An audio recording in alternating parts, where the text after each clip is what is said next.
Hey, welcome to another episode of Midnight Quest, where tonight we will be continuing our hero's journey to solve the mystery of the Talisman of Lore, and it is very possible that tonight we will get a few more interesting tidbits, if not answers themselves, about what exactly is going on with this talisman that we found books and books and books ago, and now suddenly Tiaga the Warlock, who has been wearing the artifact since we found it, can't get it off. Very strange. Tonight we're going to be following a group of heroes as they enter the ruined Temple of Gilgarreth, where they were told to go after they finally reached Malar's personal chambers at the end of the last episode. Now, tonight is likely going to be a little bit of a shorter stream. We have been... Gohan's here! He says, I'm so late! Yeah, and Justin's here too, I see. We had some weird stuff happening this weekend with scheduling for me, and I have just come off of the end of a four-show run of a production of Annie Get Your Gun that has taken up the last kind of 2 weeks, my entire brain space over the course of the last 2 weeks. Also haven't slept very much over the last couple of days. So when we have a longer quest, we usually try to split it across a couple of streams so that it doesn't go too late into the morning, and especially because of everything that's going on, I would imagine that will happen tonight. Now we'll see what happens, because I would prefer to finish a whole quest in a stream. But we get there, we get there. Justin says, I'm going to be in Salina next week. What's the name of the game shop you were talking about? I believe it's Dreadfully Good Games. You might want to Google that. I think I've got that right. Gohan says, it was just 11, I swear. And Dr. Funnut says, hoy, how's it going, everybody? Cody's here. Dr. Funnut's here. Okay, yes, Cody says that's right. Dreadfully Good Games. Yes, definitely go check that out. Is this a challenge? Cody says I slept 2 hours last night. Yeah, I think it was probably around that or less. So, essentially, you there says, is this a challenge? Well, I bet you slept a lot. Or do you, like, not sleep during the normal times? Considering. I don't know. So, like, minutes before I ended the stream last night, my youngest son woke back up. He decided he'd had enough of sleeping, woke back up, and basically just didn't go back to sleep. So yeah, I definitely laid down, and I definitely got bits and pieces of sleep. If we put it all together, maybe it was 2 hours, maybe. I don't know. But we also had an issue the prior night where I didn't hardly sleep, so... Yuck. Gross. Don't like it. Oh, Justin says they're closed the day I'll be there. Oh, well, that sucks. Well, definitely, if you have an opportunity, you should check them out. It's not a huge store, but they've got a lot of really good stuff in there, including HeroQuest stuff. They got a lot of HeroQuest stuff. You that says I sleep a lot, yeah. I used to. Since we started doing this show, I sleep a lot less, which I am fine with, but when there's also a bunch of other things going on, it makes it a little bit extra stressful, for sure. Cody says, I kept saying I'll take a nap, then got caught up working on music and organizing more of my HeroQuest stuff. Hey, nothing wrong with that. Okay, guys, so we are taking a couple of steps to jump into the quests a little bit quicker. So, we did things a little bit different tonight, and you guys will have to let me know if this is okay, if you like this, if you'd rather we continue doing it the way we've done it for literally the entire run of this series prior to this. We talked about this in the Discord a little bit earlier in today, where I was concerned that me setting the quest up prior to us starting it was taking a little too long, and it was not interesting enough to include in the stream. So tonight, we are basically ready to turn the music on, read the quest text, and jump right in. Now, I will do a real quick rundown of who we have and what they have. But everybody let me know. So the people who are here right now, people who might be watching this later, people in our Discord, people in the YouTube comments, if you would prefer that I choose the heroes and do all of the setup on stream, then I will happily go back to doing it that way. I am also unsure of which way this should be done. So we'll test it out. We'll see what everybody thinks, see how I feel about it too, and we'll continue doing it whatever way works best. Sarah says, my dad wants us to come to his campsite next weekend since his birthday is this week. Oh, nice. Yeah, that makes sense. There's a lot of really nice places to go up there by the lake in the summertime, that's for sure. All right, so let's do our rundown. Gohan says, I don't pay enough attention to have an opinion. It's all good, man. Okay, so I already chose the heroes. Now, tonight, of course, we have Tiaga the Warlock, who we have for every single quest in this book, being that she is the bearer of the Talisman of Lore. unlike usual, she is going first tonight. So for pretty much all the rest of the quests in this book, she's going to be last, but tonight she is required to go first in the turn order. Second, we have Traeus the Wizard. Used to be our newest hero, definitely not anymore. We also have Sir Rowan Talbot, the Knight, who's a fairly new hero. And finally, we have Paya the Monk. So a fairly experienced group of heroes tonight, Rowan definitely being the newest of these four. We are in level 3 difficulty tonight, which is where we've been hanging out most of the time. All monsters have an extra body point. Boss monster would have a potion of healing, but there isn't a boss in tonight's quest. Yeah, I figured somebody's going to pick up on that. Gohan says, I'm just here for the hangout with everyone. Yeah, nothing wrong with that. And you there says Rowan, ... Sir Rowan. Sir Rowan. They don't seem to have a website. I'm surprised. Yes, you there says, why are there so many R's? Yes, well, if I had known, I would have picked less R names. His first name is Sir. That's right. It's not a total. Rowan is his last name. That's great. Okay, so let's take a quick peek over their character sheets. Now, I did visit the armory and the apothecary rather quickly. If you guys remember at the end of last night's quest, Tiaga leveled up her combat skill set and gained access to the broadsword. Cody says loophole, and you there says, oh. It's like guys named Guy. Yeah. Let me check the notes. Oh, geez. Okay, so yes, Tiaga now has access to the broadsword because she is trained in combat enough to wield it. So we sold her staff and bought her a broadsword.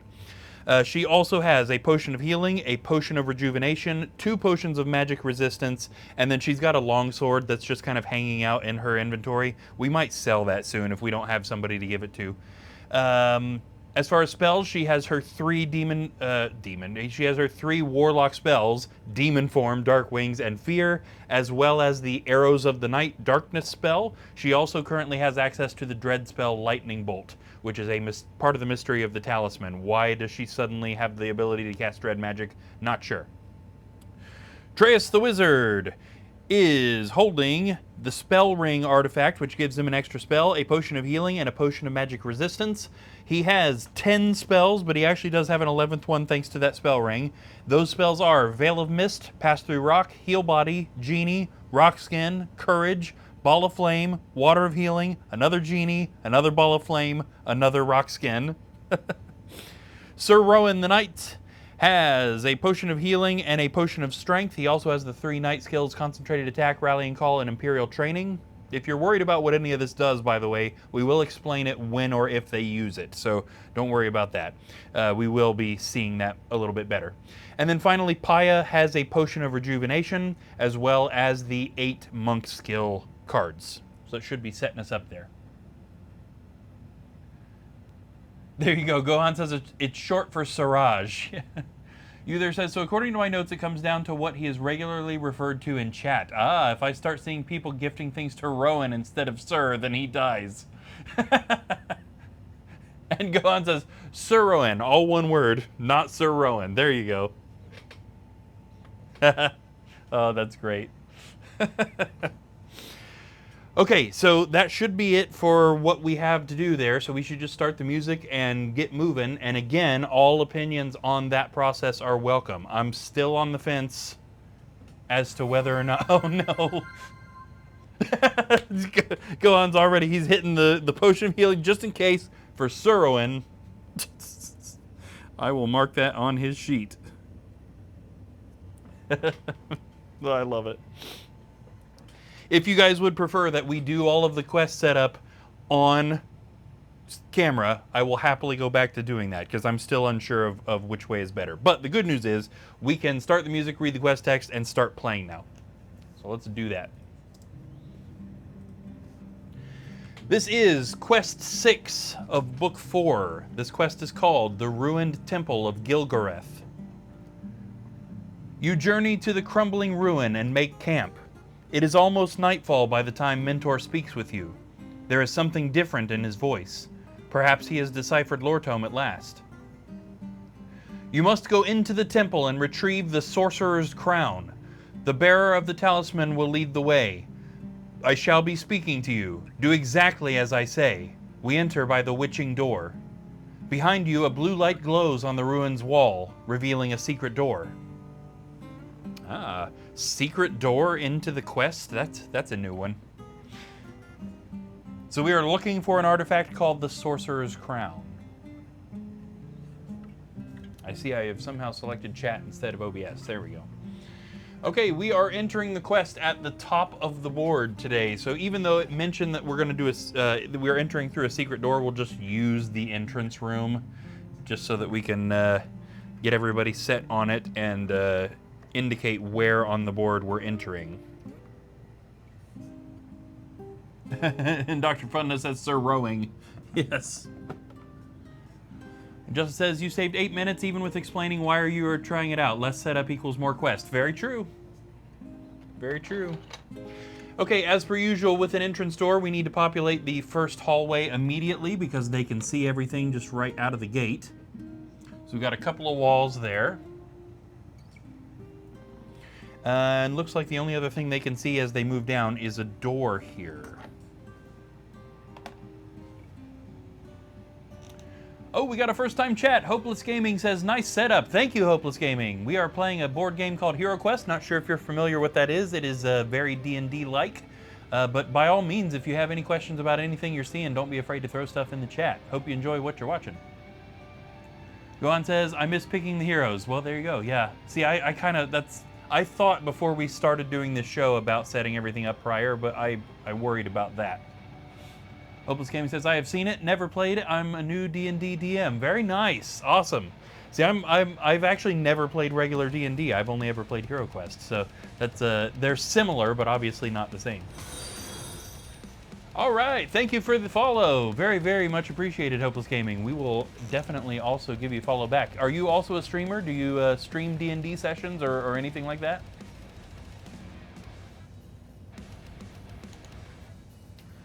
Gohan says, but I'm weird. I am also weird, Gohan. 100, I'm right with you. Hopeless says, yes, I do. Awesome. Well, I'll definitely check out that as well. I stream D&D on Fridays. Awesome. Cool. That's a way to do it right there. Definitely have to check that out. So we stream pretty much every night of the week. So I'm not sure what your time zone is. We stream at midnight Eastern time every single day of the week. Most of the time we're questing. Sometimes you'll find my wife painting the minis, and then sometimes we're just doing creative streams. Gohan says, that's why I can't pick the winning side in a poll. Yeah, same here. Hopeless Game says, so what's the game like? Oh, gotcha. Yeah, so obviously it's a swords and sorcery kind of D&D-like thing. It was originally created in the late 80s, early 90s by a guy named Stephen Baker for Milton Bradley, who was trying to do some D&D type things, but simpler. So the good thing about the way he designed the game was that it's really easy to do your own thing with. So you can kind of go back to however complicated you like, and it still works. Face cam is missing. It's showing up on my screen. Are you sure?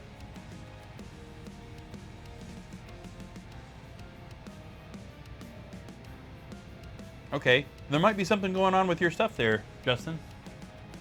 I'm dumb, I was scrolled down. It's all good, dude. It happens. I've done dumber things, that's for sure. So we play a very customized, homebrewed version of Hero Quest. By the way, thanks everybody for jumping in there and saying that you see it, because I was panicking and trying to figure out what I had done wrong. So we play a customized homebrewed version of it that brings the rules a little bit closer back to D&D as far as the level of complication and things, but we definitely kept a lot of the things that keep it simpler. Obviously, we also have a much more of a board game element than your typical D&D does have anyway. We're rolling to move. We also have combat dice, which you'll see pretty soon, that the combat dice completely disregard doing any sort of like D20 for different personality traits or anything like that. The combat system has remained simplified. Gohan says Justin failed that roll for perception. Yeah, yes. And Hopeless Gaming says, I love homebrewing a world. Yes, same. So right now we are playing one of the official Hero Quest expansions called Prophecy of Telor. By the way, I should mention, Hasbro bought all the rights to this stuff, and Avalon Hill has been re-releasing it since 2021. So what we use here on Midnight Quest is a mix of the original Milton Bradley stuff and the newer Avalon Hill stuff. There's probably a little bit of a tip towards the newer stuff, but I grew up playing the older stuff. The older stuff that I've had since I was like 11 or 12. Long time. The board is actually not normally, this board is not part of the game. The game does have a board. We are playing on a 3D printed board that is much bigger than the actual game's board, but is modeled to look the same. And my wife painted that too. User says, Hero Quest is great. I killed one player and left the rest of the party on 1 HP last night. Yes, I was gonna ask you how the quest went. I'm glad you brought that up. Just says, oh, I missed that. Who you killed? Yes. Oh, Justin, I don't know if you were in here last night when you there mentioned this, but you there actually got to go do a Hero Quest session herself. Yes, in her own game, yeah. That's awesome. What heroes were there? I'm gonna actually start playing here too. So I'm getting distracted already, but I love it.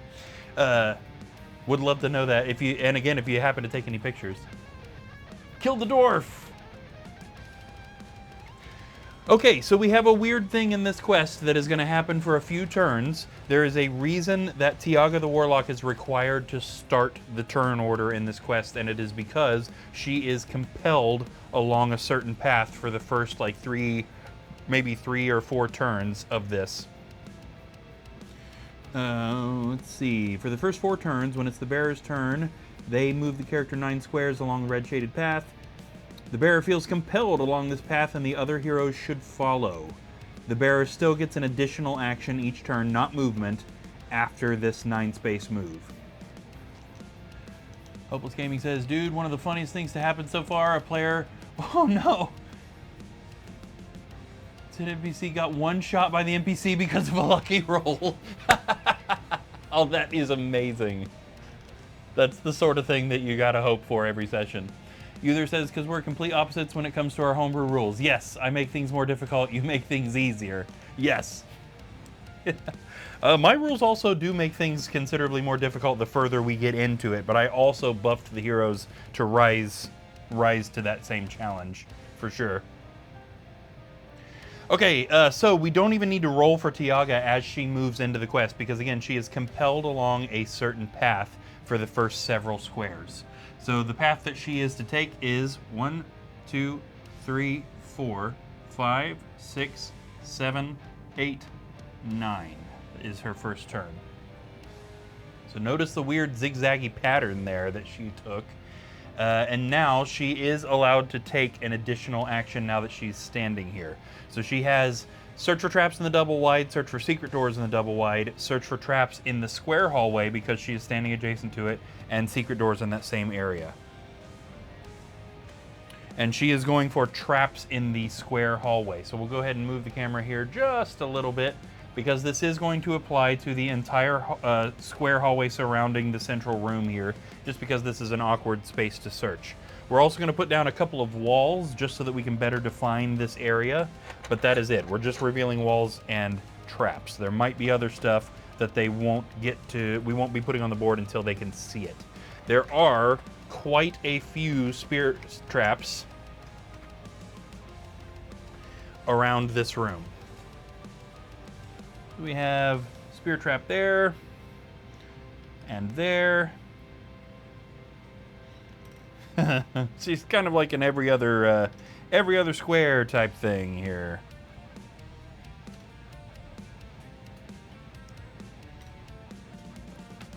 I didn't even get enough. That's how many there are. There you go. Spear Trap City. Justin says, failed that sobriety test. Hopeless Gaming says, well, I gotta run, man. I'll catch you next time. Yes. Well, again, thank you for checking it out. Thank you for asking questions, and thank you for the follow. We'll definitely check out some of your stuff, too. Hope to catch you again, man. Very much appreciated.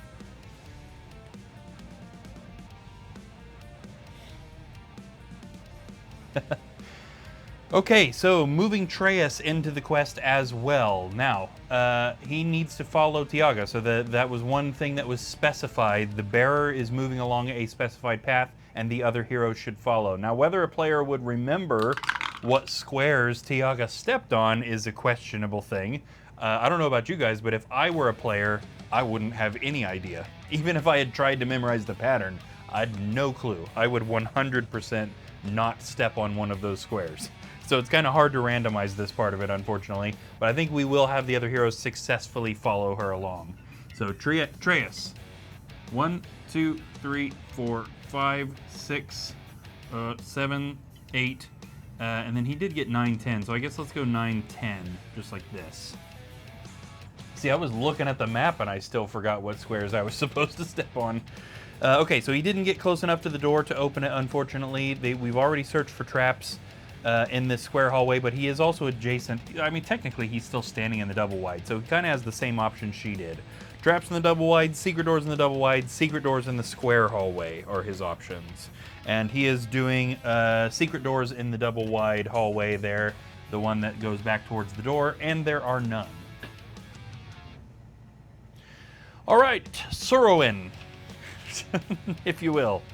Also, moving down the hallway along the same path that Tiaga did. 1, 2, 3, 4, 5, 6, 7, 8, and that is all that he can do. He can indeed search for traps in the double wide since he's standing in it. That's the only option he has. There are 3 falling boulder traps in this hallway. And Tiaga essentially helped them avoid all of them. 1, 2, and 3.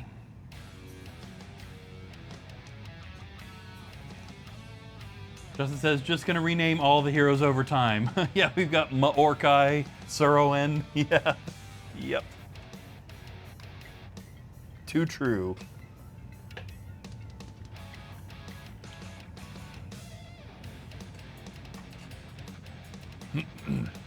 All right, and finally, Paya the monk.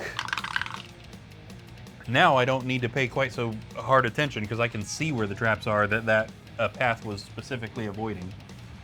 1, 2, 3, 4, 5, 6, 7, 8, 9, 10, 11, which gives her exactly enough squares to open up this central door and see what's going on in this room. 126 says, horror question. What is more disturbing, a monster eating people or a mother watching her child slowly die? Oh my gosh. For me, definitely the mother. I don't know about everybody else, but especially now that I've had kids, I just about can't handle anything that's like that. That screws with my brain real bad. Okay, in this room we've got another door. We've also got an altar.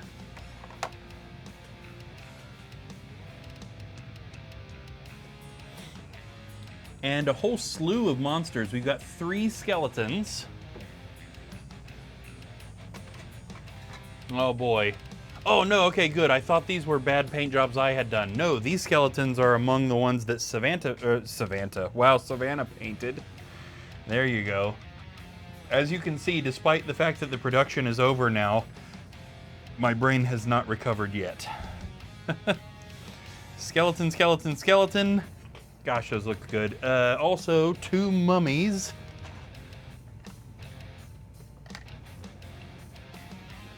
Got a mummy here and a mummy here. There's also in this room a Dread Warrior.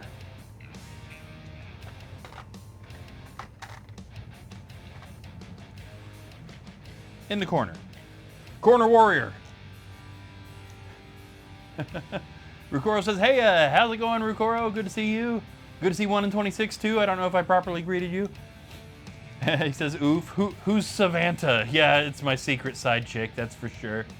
126 says, why does their painting bother you? Troublemakers.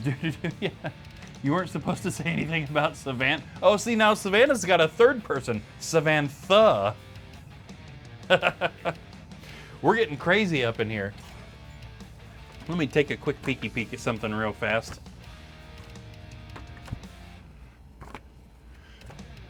I've got too many quest books up here. Here we go. Quest 6. Yeah. There you go. Just take a quick look at this room full of monsters, right? Okay. In case any of you, I don't know if any of you have actually ever looked at the Prophecy of Teller book. The difficulty is ridiculous, meaning it's too easy, way too easy.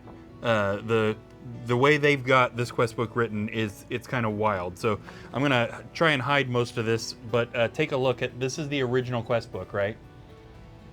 So we've actually added 2 more difficult monsters to this room. I'm not doing a very good job of hiding it. And you can also see none of those spear traps are in that either. So weird thing. All of the quests in this book and in the next book and in a few of the other books moving forward, we've added like a considerable number of monsters. 126 says, Fudge, one step shy of a bad rap song.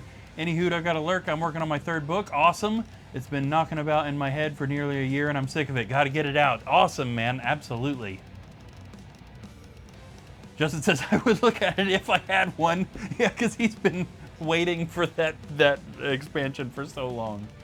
I wouldn't be afraid if I were you to spice it up a little bit, that one, honestly. And 126 has got a 15 stream streak. Oh man, that's awesome.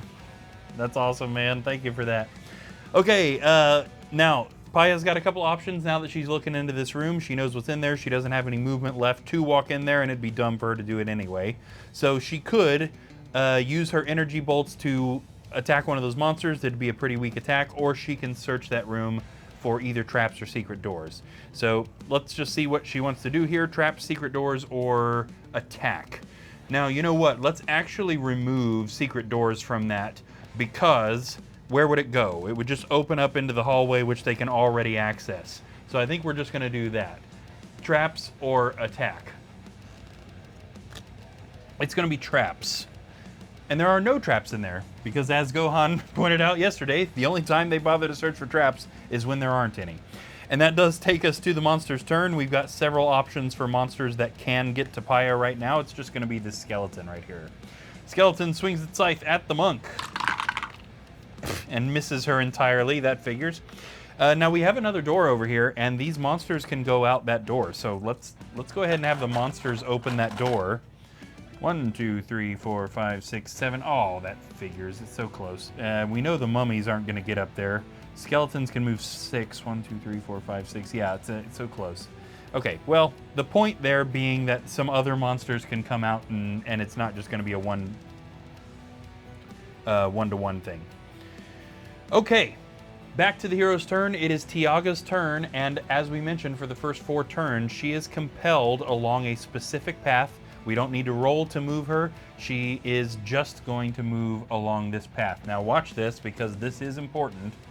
1, 2, 3, 4, 5, 6, 7, 8, 9. Anybody notice the weird thing that happened just there? Now, she does have another action left at this point, and I think we are going to have her either search for secret doors or traps in the hallway that she is now standing in down there. And it's going to be traps. There are no traps in that hallway. Okie dokie, moving on, it is Treyas. And Treyas, they are supposed to be following Tiaga, and now they're kind of stuck behind her until they get rid of this. Gohan says figures. Yeah, exactly. Treyas, let's try and get rid of this Dread Warrior here. He's got a couple of spells here.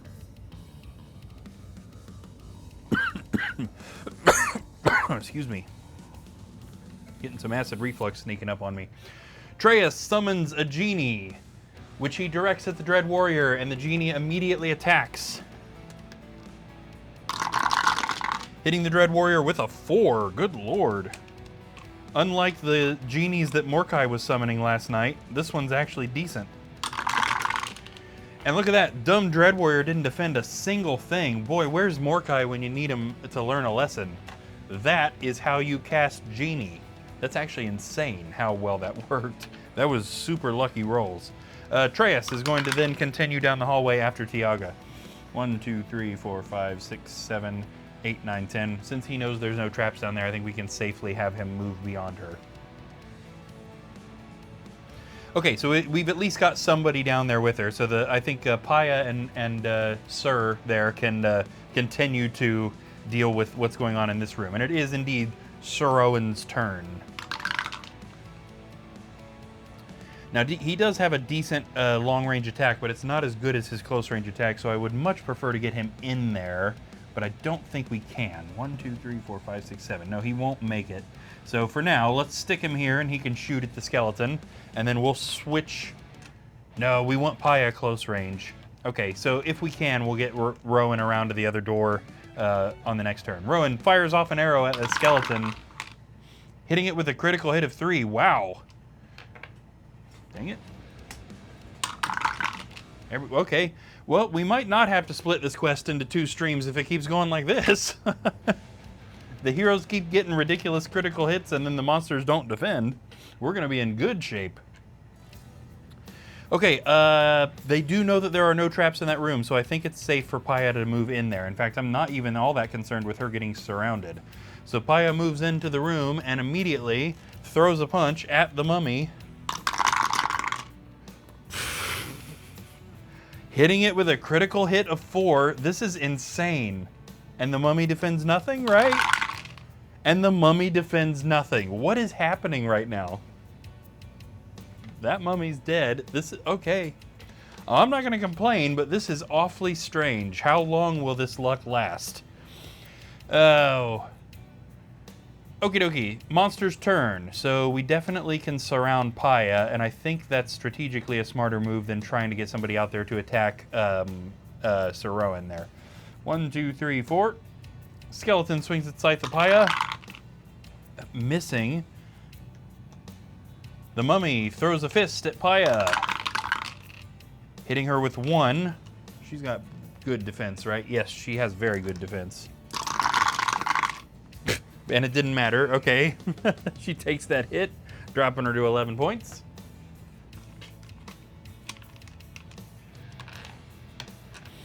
And then she's got another skeleton hitting her as well, swinging its scythe and hitting her with a critical hit of 2. There we go. Now the luck is turning. And again, she defends nothing, dropping her to 9. When you have rolls this poor, this is why giving a hero 6 defense dice is not overkill. All right, back to the hero's turn. It is back to Tiaga, who is again moving 9. 1, 2, 3, 4, 5, 6, 7, 8, 9. And now that she is in this lower hallway, we can also reveal that there is a wall right there. There's also a special thing that triggers right here.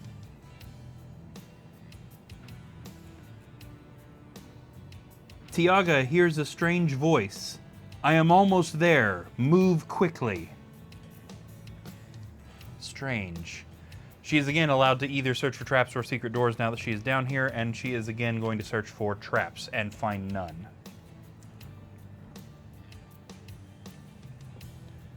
Also, at this very particular moment, the secret door the heroes entered through slams closed, disappearing forever.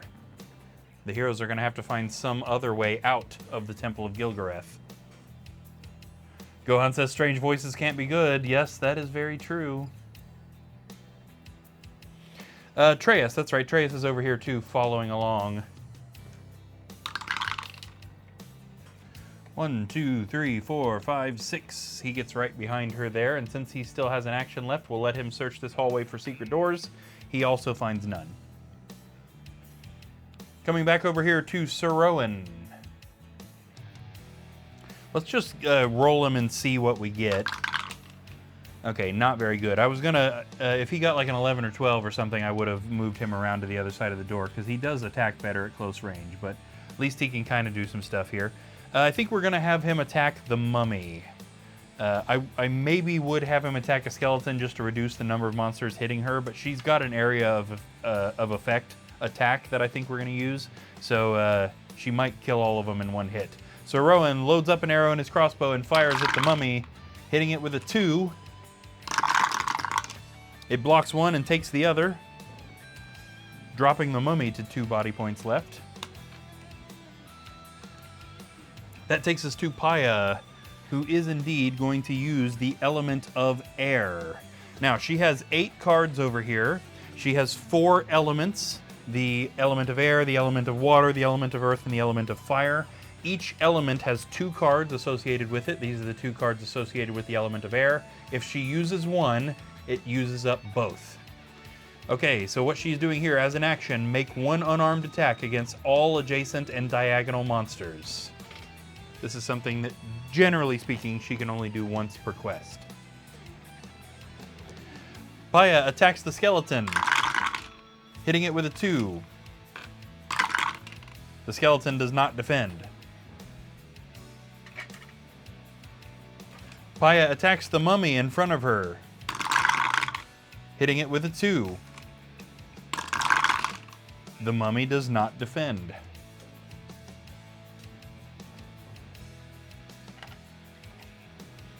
And Paya attacks the skeleton on the other side of her, hitting it with a 3, which is... no, I thought it was a skilled strike. It's not.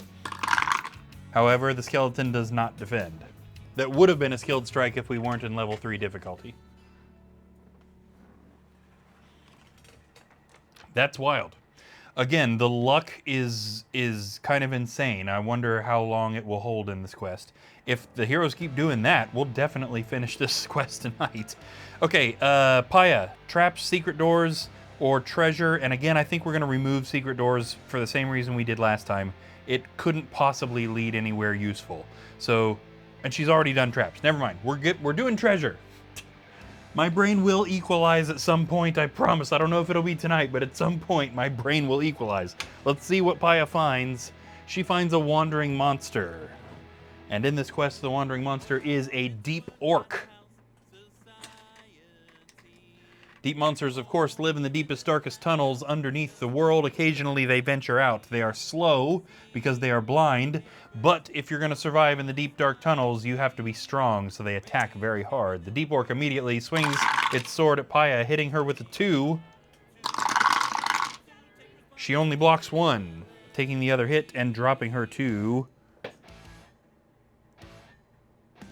8 body points. Okay.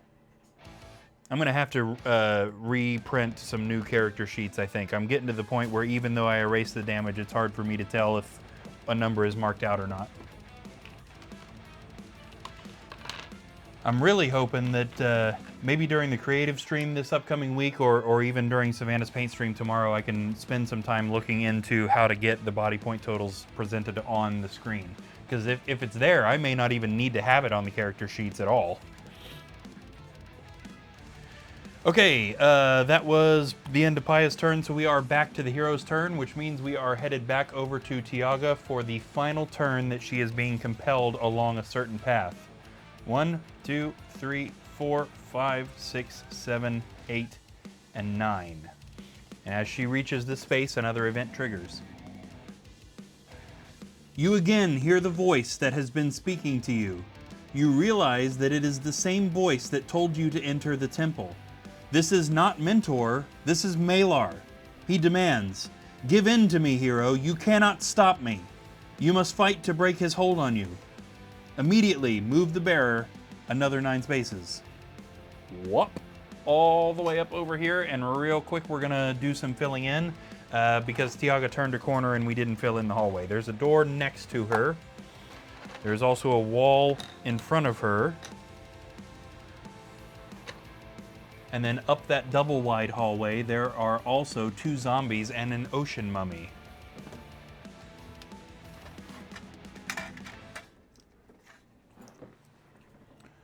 Two zombies and an ocean mummy.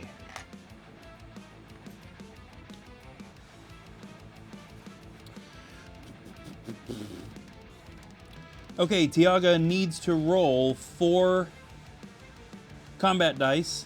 If any of the dice land on a black shield, she is going to be frozen in place in a battle of will with Malar and will not be able to take any actions, including defending monsters' attacks, until she is free.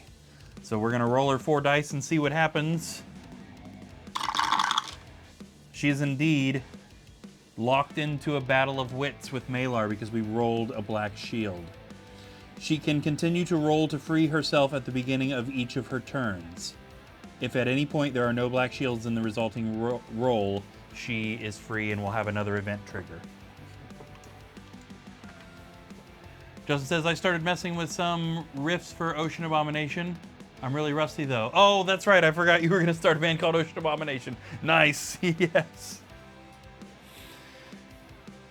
Okay. We're getting some heavier-handed hints about what's going on. Anybody got any ideas based on this this turn here as to what is going on with the Talisman of Lore? Okay, Treyas. Treyas is finding himself quite far away from Tiaga all of a sudden. Let's see if he can catch up.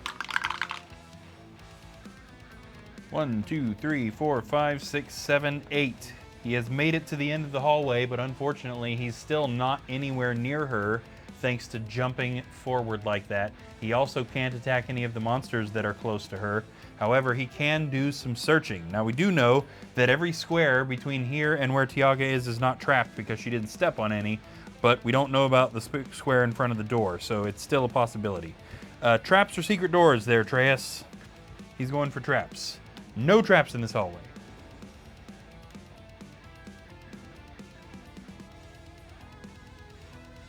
Sir Rowan. I think Paya can handle that deep orc. Let's move him on. We clearly have a fairly pressing situation going on with Tiaga. 1, 2, 3, 4, 5, 6, 7, and 8. Off down the hallway he goes. And he can also search that hallway for secret doors because nobody did it. There aren't any, but at least he's utilized his second action. And that takes us to Paya, who is locked in combat with a deep orc. She throws a punch and totally misses that orc. That is one agile orc, apparently. I was going to say quick orc, but no. He's a deep orc. He's not quick by definition. And there's really nothing else she can do unless she's going to run away from it, which doesn't make any sense. So I guess we'll forfeit her other action, and we are back to the monster's turn, where we will go ahead and take an action with this deep orc.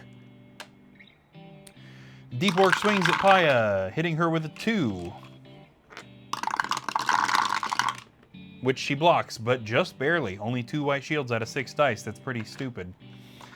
And also, the much more concerning situation that is happening down here with the ocean mummy. Ocean monsters are fast, but they did trade in for a little bit of attack, so they have less attack, more movement. The Tiaga can't block this thing's hits.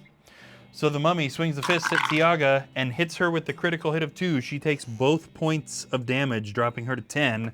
We're also going to move these zombies down towards Treyas. 1, 2, 3, 4, 5. Not that they're moving very fast. 1, 2, 3, 4, 5. So more monsters between Treyas, who is down there at the corner, before he can actually help Tiaga.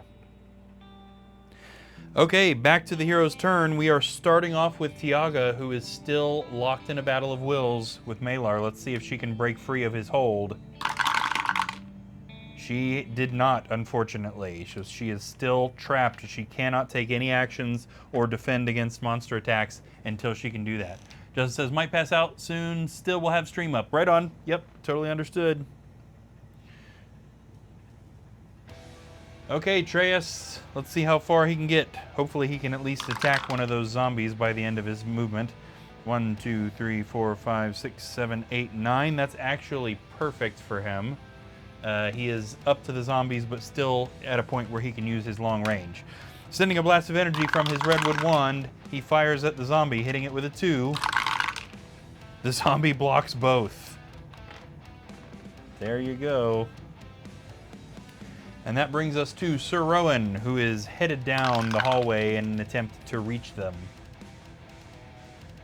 1, 2, 3, 4, 5, 6. Not very quickly, though. No other actions can be taken in that area. Justin says, gonna watch The Odyssey tomorrow and don't want to pass out in the theater. Yeah, don't blame you there. I am going with my dad and my brother and his daughter and both of my kids to a children's museum tomorrow, despite the fact that I will have probably still not slept. So yeah, I also hope I do not fall asleep during tomorrow's events. Paya throws a punch at the deep orc hitting it with a 3. The deep orc does not defend. It is dead. Now that room is all searched out, so she can also exit and head down towards the situation that is happening. 1, 2, 3, 4, 5, 6, 7. Off she moves. Monster's turn. First off, the ocean mummy again attacks Tiaga, throwing a punch and missing her, even though she's frozen in place and can't defend. You can't make this up. Sometimes. Okay. Also, zombie swings its cleaver at Atreus, hitting him with a 1. What's his defense look like? Bad. Which he blocks just barely. Bad with an asterisk, and the contents of that asterisk are, that's as good as his defense gets. I don't think his defense boosts up beyond 3, literally for the rest of the campaign.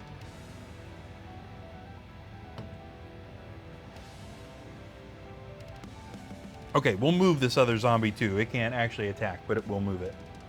Okay, Tiaga, how is the Battle of Will going against Malar? She is still not broken free of it, unfortunately. Still trapped, unable to take any actions or defend. Atreus! What can we do with him? He's still got lots of spells left. He should probably do something. Let's do that. He is going to cast a Ball of Flame spell on the zombie. The zombie is immediately enveloped in a ball of fire. It attempts to fight off the magical flames and is partially successful, staving off 1 body point but taking the other. Atreus then swings his staff. I think he just got regular wooden staff, doesn't he? Oh, even better. That's right. He built his combat to the point that he's just swinging his fists. Atreus throws a punch at the zombie, hitting it with a 1.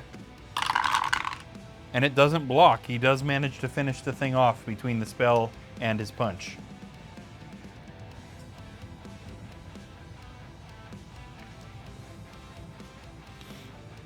That's going to take us up to Sir Rowan.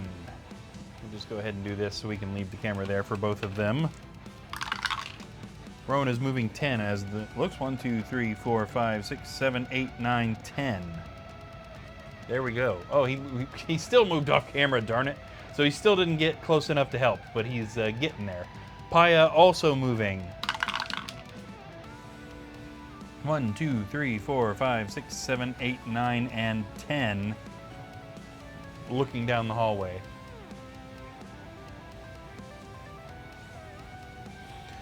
All right, that's going to take us to the monster's turn yet again, and we've just got the undead down here. So first off, the ocean mummy swinging a fist at Tiaga and missing her for the 2nd turn in a row. Okay, that's ridiculous, actually. We also have a zombie swinging a cleaver at Atreus, hitting him with a 1. Oop. And he takes that hit, dropping him to 12.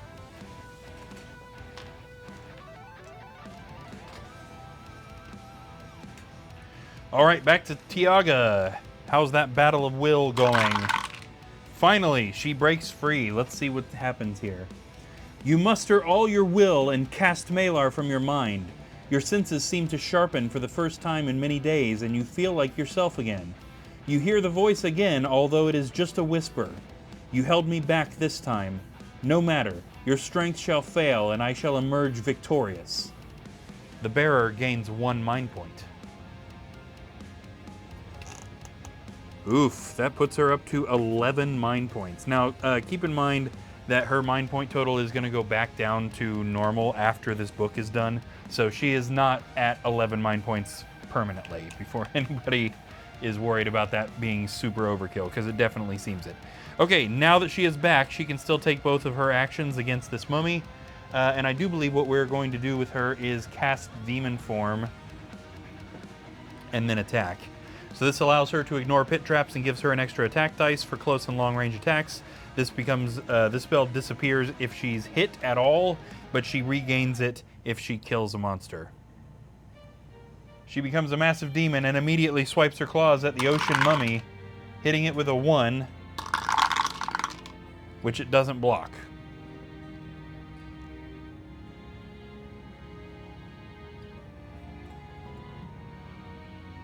Gonna try to get some people into Hero Quest too. Nice, yeah. I don't know if you're still watching, Justin. I didn't notice that comment until just there. Always a good way to go. Okay, Treyas over here is going to do the old Tiaga move and move back a space and fire with his Redwood Wand, hitting that zombie with a 2. And it blocks one and takes the other, dropping it to 1 body point left. Coming down the hallway, hopefully to the rescue, is Sir Rowan. 1, 2, 3, 4, 5, 6, 7. 3, 4, 5. Yes, that zombie is definitely within his line of sight. He loads up an arrow into his crossbow and fires at the zombie, hitting it with a critical hit of 3, which it does not defend at all, and is now destroyed.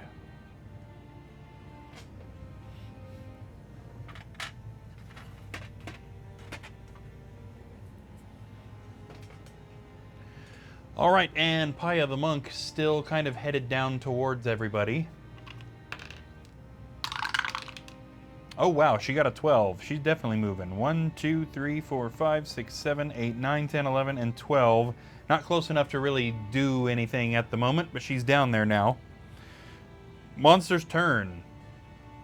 See if this Ocean Mummy can miss for a 3rd turn in a row. The Ocean Mummy throws a fist at Tiaga, hitting her with a critical hit of 2. Which she blocks, which, you know, she keeps the demon form. At least there's that. And we are right back at her. So she is going to back up a square and fire because she, like Treyas, attacks better at long range. Firing a blast of demonic energy at the Ocean Mummy, she hits it with a 2. And it does not block either hit, which means it is also destroyed.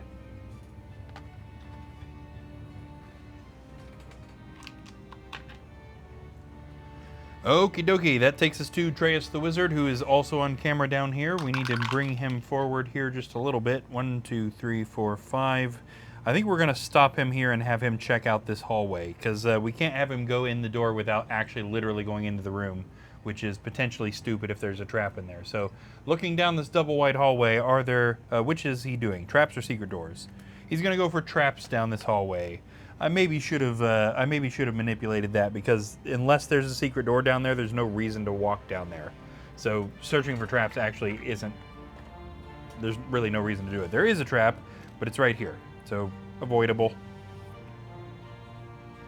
Sir Rowan. Now he's not on camera, but he's about to be. 1, 2, 3, 4, 5, 6. Now let's do that with him. Only let's do the smarter thing, which is searching for secret doors. And there are none. Should have started with that one. And Paya, also not on camera, but she will be, as long as she doesn't get anything too pathetic. 1, 2, 3, 4, 5, 6, 7, and 8. On camera she rolls. No monsters on the board, so Tiaga is free to open the door into this room and check out what's going on. Inside this room, there is another door.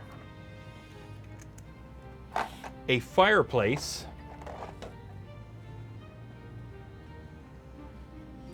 And 4 monsters. We've got a mountain orc. We'll use a Milton Bradley mini for this guy so I remember he's a mountain orc, because we've also got 2 ocean orcs. And I definitely want Avalon Hill guys for this, so that we remember there's something different.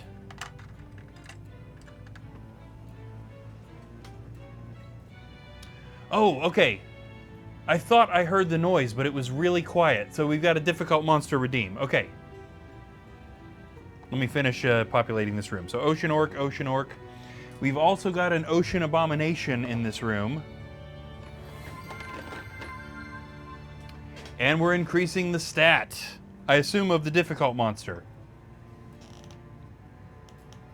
Archivana says you open up a door and find 3 more doors, and through those doors you find 5 more doors. Yes. Yeah. Okay, okay, so the difficult monster can get behind Paya pretty easily, where the other heroes won't be able to help at their full strength, which is also good. So, for this, it will be a Dread Warrior, Chaos Warrior, Doomguard, Gargoyle, or Ogre. Let's see what she's getting. We need not a face card deck. Okay, 1, 2, 3, 4, 5, 6, 7, 8. So this is going to be a Gargoyle that appears.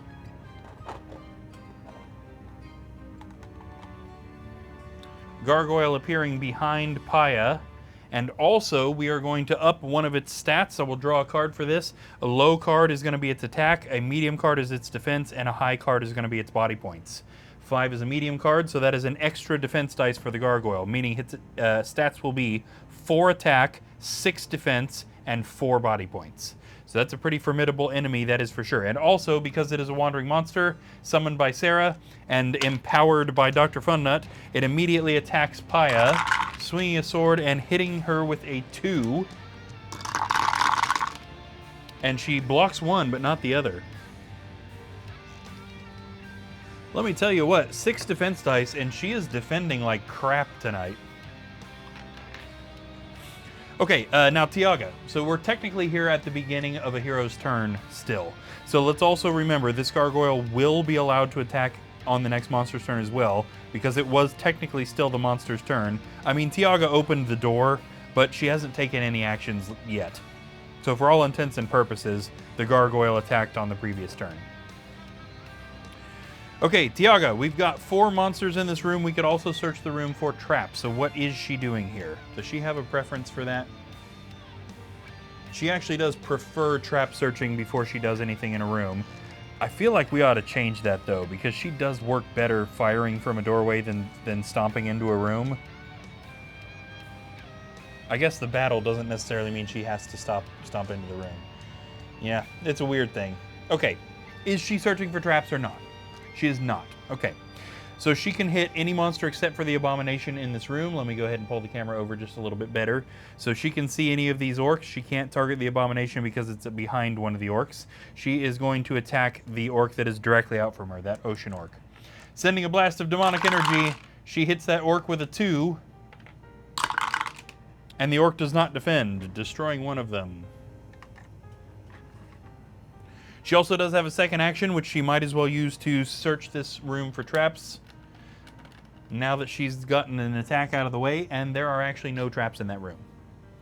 Treyas, I guess we'll let Tiaga handle the room, and we'll kind of get the other 3 heroes trying to help out with this gargoyle. So we'll kind of see what we get as far as rolls, because if we get lucky rolls, then it's hard to say how long we'll be in the hallway. Treyas sends a blast of energy with his redwood wand, hitting that gargoyle with a 2. Okay, and even with its increased defense, it takes both of those hits, reducing it, to 2 body points. Ricora says, monster skip defense day. Yeah, no kidding. I mean, look at that. That's still, if that had been a Paya defense roll, that would have been pretty good. Same number of dice. Sorcerer also doing that same thing, loading up an arrow in his crossbow and firing at that gargoyle, but missing. I think we have established that Sorcerer is kind of a bad shot. Seems like he often misses shots. All right, Paya, who is also right next to that gargoyle, is going to throw a punch at it, hitting it with a 1.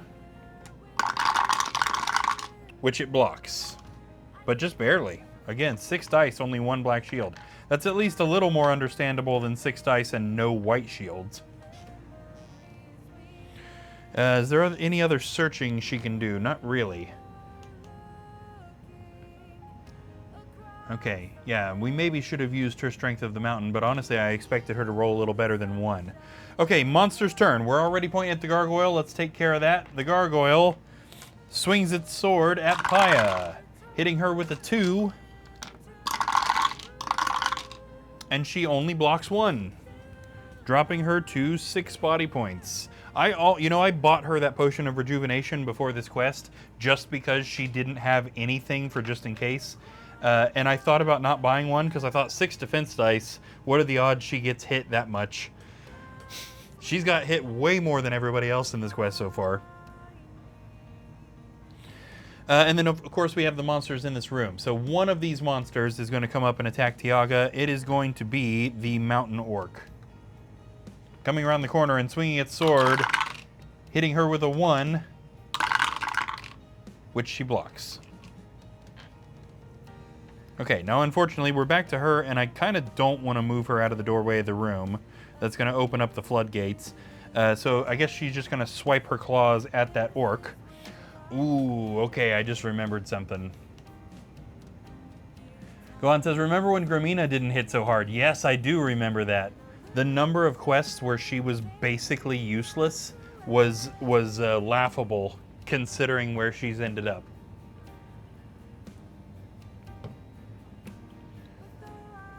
Tiaga, thanks to building her combat skill set and now having a broadsword, actually doesn't attack better at long range. So we no longer need her to do the whole move away from a monster and then attack thing that she's been doing for literally the entire time we've had her. She attacks the same close range as she does long range. Swiping her claws, which are a little sharper now thanks to the broadsword in her normal form, she hits that mountain orc with a 2. Which it does not defend. That's going to take some getting used to. Okay, she does have another action. She knows that there's no traps in that room, but I'm still a little nervous to march her in there because she'll get surrounded. She will very likely lose the demon form. So let's go ahead and have her search for secret doors in this room as well. There are none. Coming back over here to the party a la gargoyle. I don't think I used that term right, even a little bit right there, but you know, that's how it happens. Atreus sends a blast of energy with his redwood wand at the gargoyle, hitting it with a 2, just like he did on the last turn. And the gargoyle defends 1, taking 1, which means it is down to 1 body point left.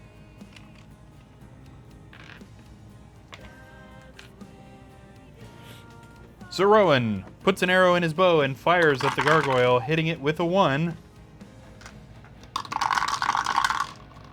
And look at that. It didn't defend that 1. That was indeed its last body point. I guess that's what happens when all 4 heroes gang up on you. Well, I guess 3 of the 4 heroes in this case. And you roll garbage. I mean, 6 defense dice should have been enough that he should have survived a lot longer than that. Rukoro says, monsters are trying to tank hits and failing. Yeah, no kidding. And Dr. Fundin says, oh man, yeah, I know that's... you know, obviously, as I've mentioned several times, I like to see the heroes succeed. I don't like to see them die, but I do like to see them challenged. Those bad dice rolls suck when that happens. 6 defense dice ought to have meant that that gargoyle hung around for more turns than that. And that was Rowan that did that, I do believe. So he does have another action, but it would be silly to send him into that room when he can't do anything else. Paya, on the other hand, not super worried about her. So let's send her into that room.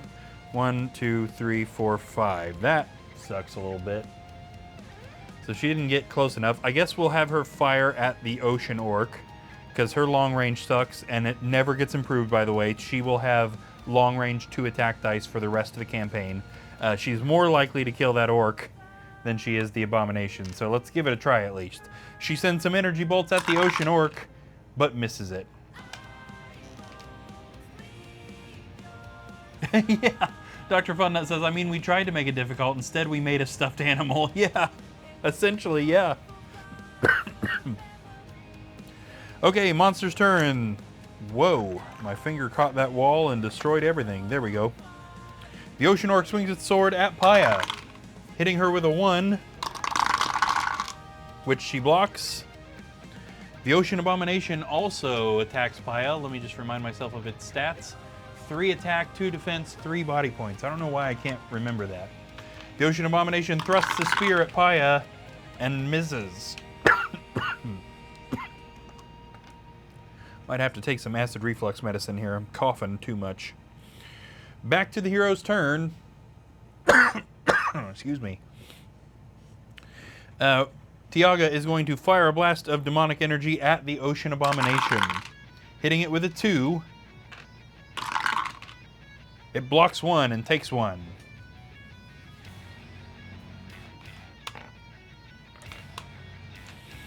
She has another action. I suppose we'll go ahead and... Do we want to move her in there? She knows there's no traps. Yeah, 1, 2, 3, 4, 5, 6. We're going to send her in the back because we want to try and get the other guys up there closer so that we can try and keep her demon form. Atreus 1, 2. Now, he does attack better at long range, right? Yes, he does. Until slash unless he builds up that combat skill set. Fires an energy blast from his wand at the Ocean Abomination, hitting it with another 2. And it does not defend either. Thanks to the fact that it was damaged already, it is dead. This is another linear quest. This is a weird thing. We were talking last night about how odd it is when the quests don't really have any branch paths. And this is another one that pretty much doesn't, which is strange. That is unusual. Okay. Rowan.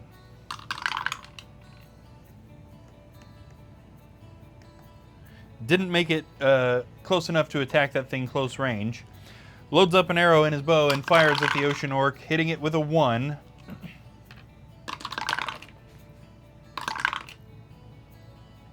And it didn't defend, but it's not dead.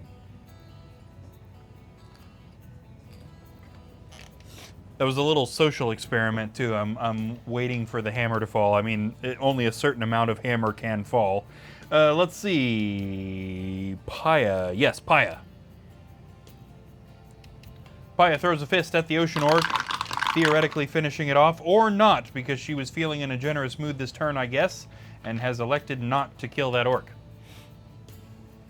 Ocean orc is going to attack her back, swinging a sword and hitting her with a 1, which she blocks. Finally, she's starting to block stuff with her dice.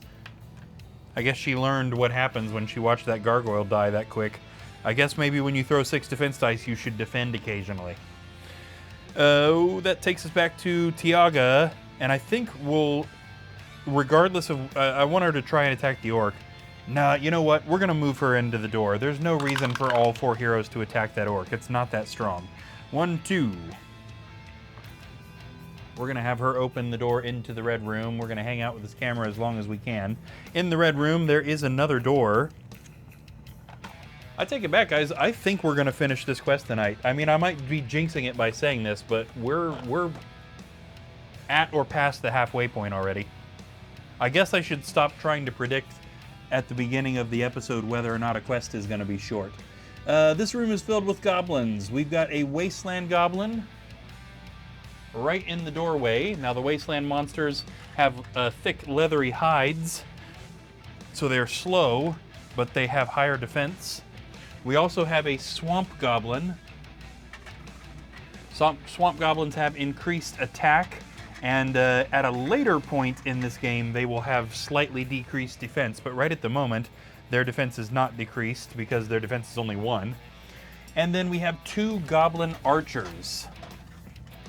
Awesome, and again, we have painted goblin archers here. I'll show these off again to the camera because these were fairly recent paint jobs by Savannah. Goblin archer there, and goblin archer there. Okay, so Tiaga's face to face with his goblin. I'd say there's kind of no reason for her to not try to get rid of it. Swiping her claws at the wasteland goblin, she hits it with a critical hit of 4, which is a skilled strike, and that wasteland goblin is definitely super dead.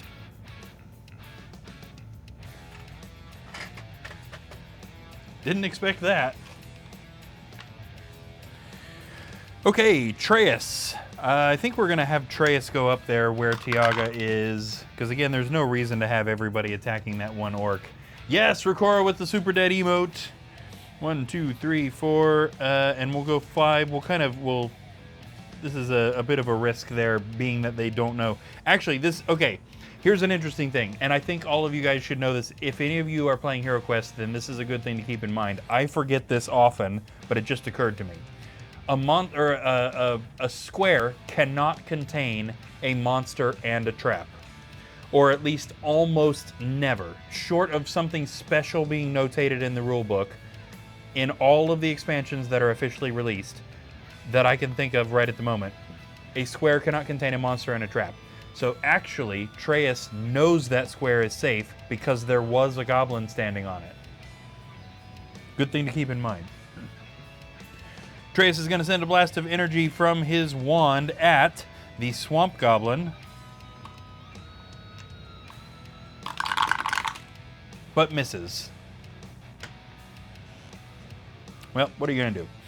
Okay, let's see if Sir Rowan and Paya can, between the two of them, get rid of this ocean orc here. Sir Rowan is going to move and finally get to use his battle axe against the orc, hitting it with a 1. But it still didn't defend, so it is indeed dead. Kind of got lucky that he just kind of tapped it and it still fell over dead. That leaves Paya to either search for treasure or leave this room. She is going to leave the room, leaving treasure for somebody else.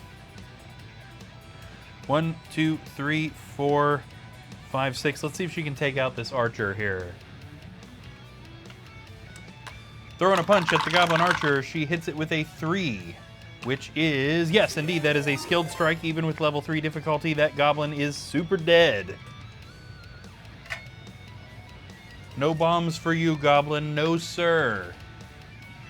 All right, Ferric Hertol. And many apologies if I butchered that name. Yes. Raiding, thank you very much for the raid. Ferric says, hail and well met. Absolutely. Thank you. Thank you very much. Yes, indeed. We've also got a first-time chat from Banana is a Hannah, right? Did I say that right? Banana is a Hannah. Hail and well rated. Thank you. Thank you very much. Hope you guys enjoy what you're checking out. Ferric says, you rated me, so I thought I would return the favor. Yes, very much appreciated. Very, very much. Hope you're doing good. It's been a while since I've been able to check in, but I get the notifications when you go live. You're still doing Tomb Raider, right? So this is Hero Quest here, by the way. So I know that when we raided, probably last time we raided, that 1 in 26 was in our chat as well and was kind of explaining what this is. Ah, Ferric started Horizon Zero Dawn. Very nice. Very nice. I think my wife played through that one.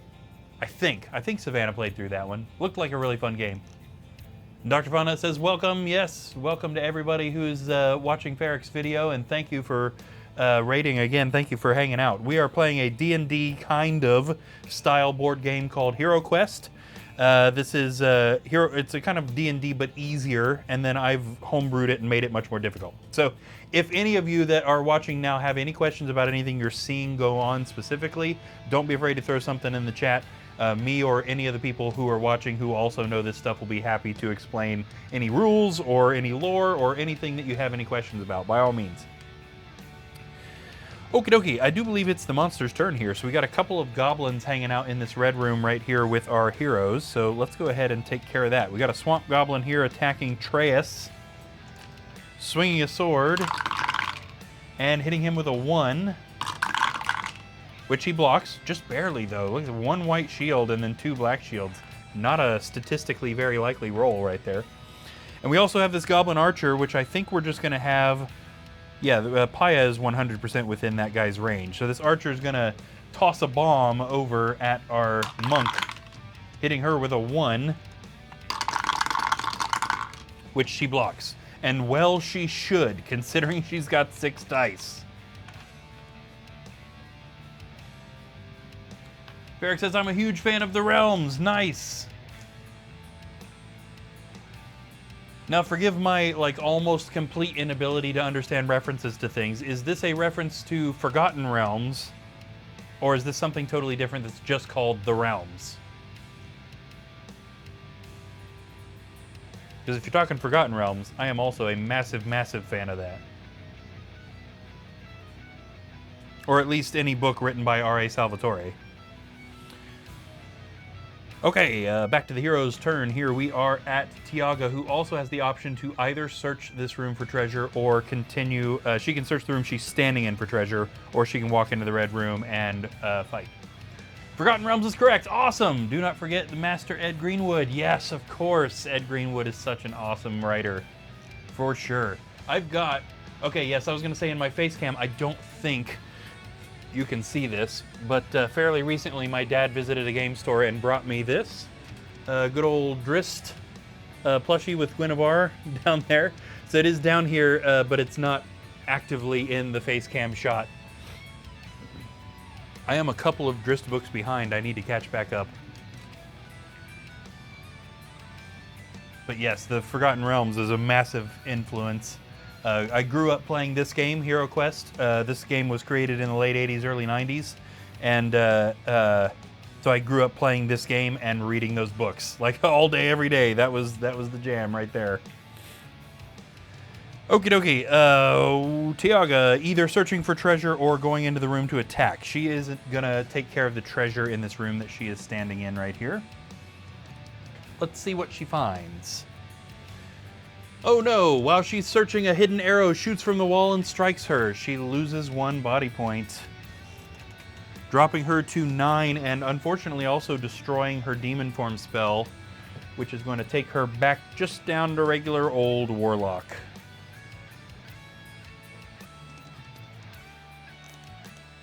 Yes, so Ferric says the last Drift novel I read, people were reincarnated. Gotcha. So are you talking about the companions, I think?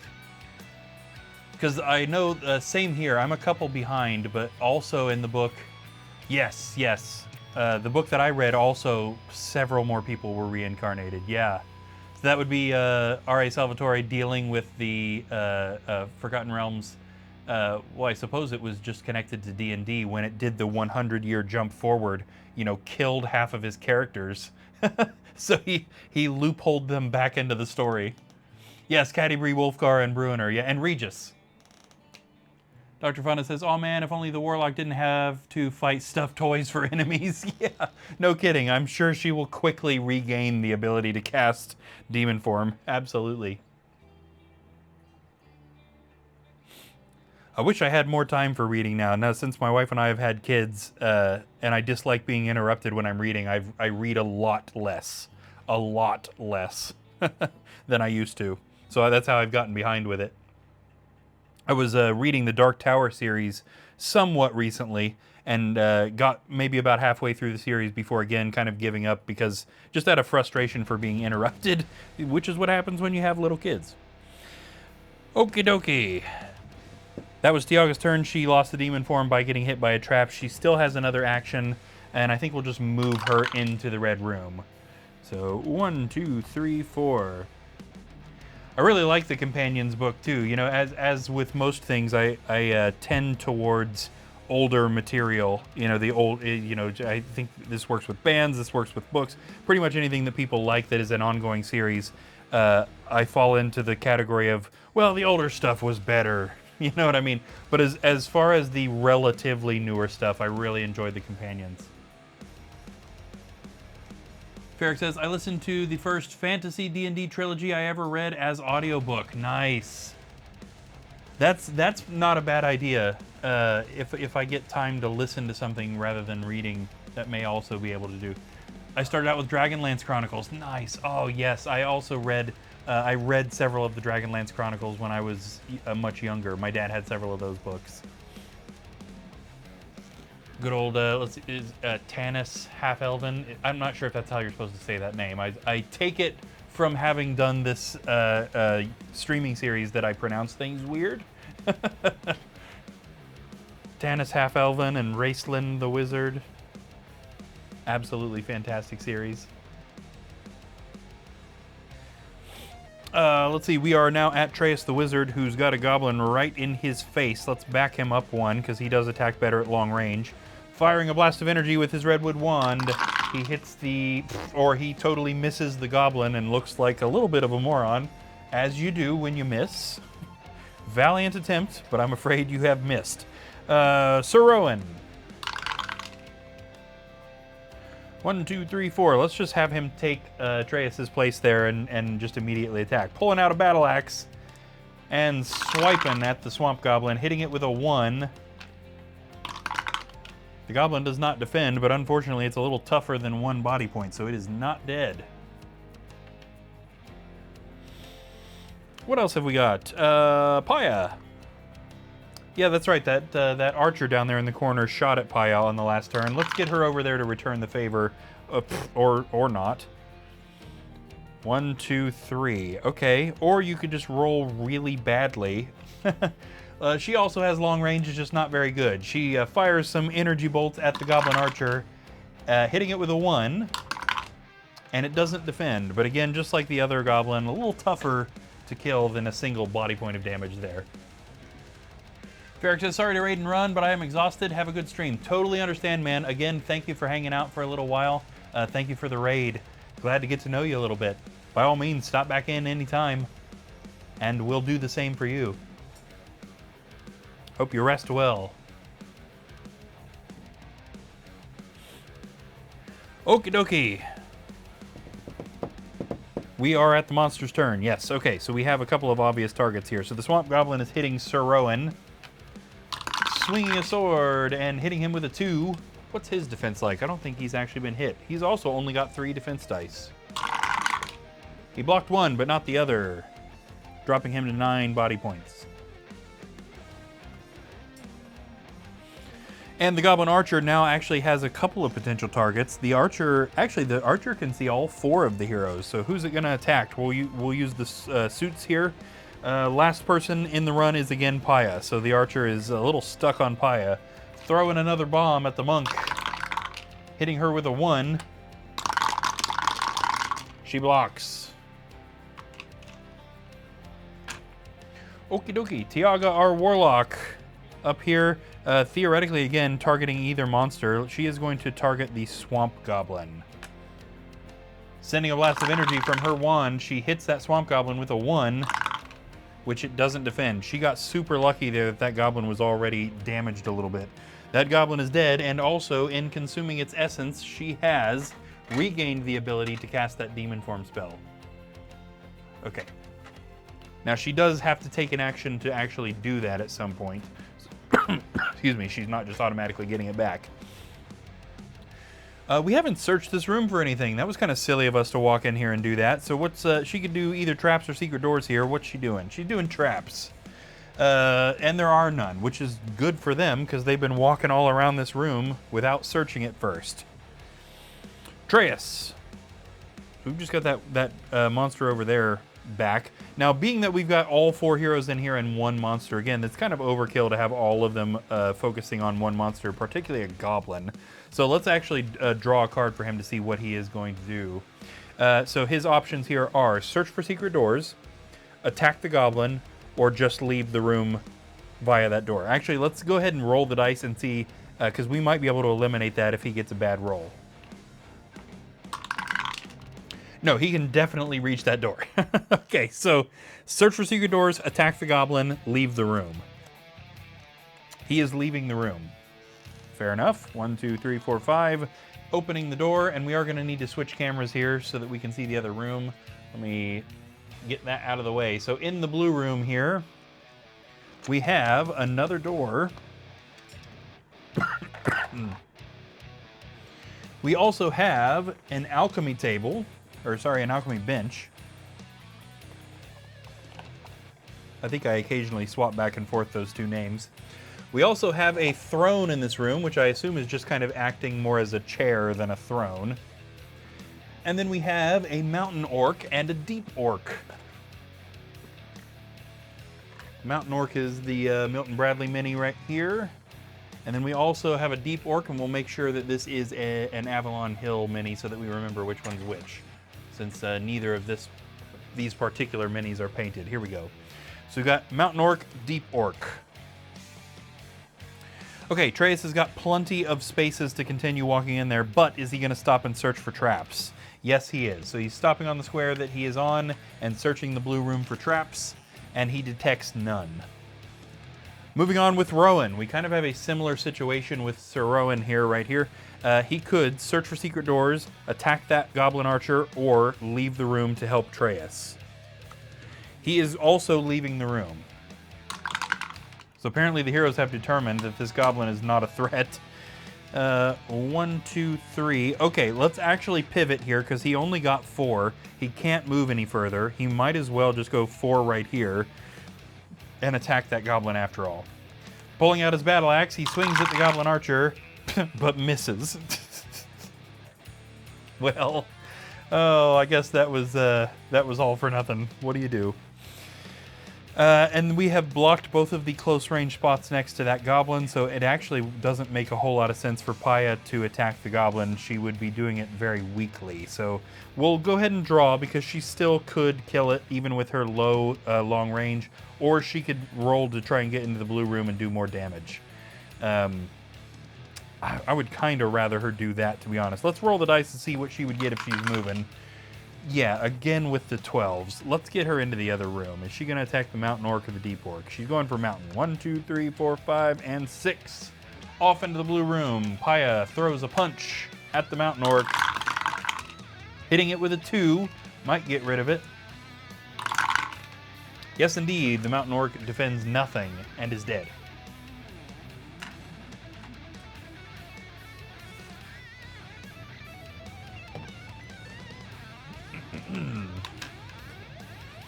Okay, that takes us to the monster's turn, and of course we've got the Goblin Archer in the red room as well as the Deep Orc. Let's go ahead and take care of the Deep Orc because that'll be slightly easier.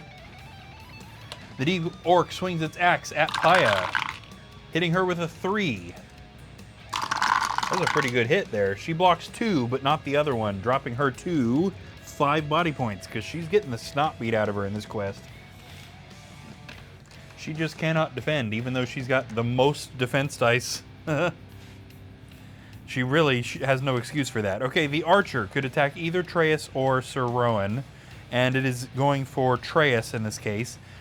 Weird thing, however, though, the Goblin is forced to attack close range, and it is a little worse at close range. Just like the heroes, it kind of has a specialty. So this Goblin is just throwing a punch at Treyas and hitting him with a 1, which Treyas blocks.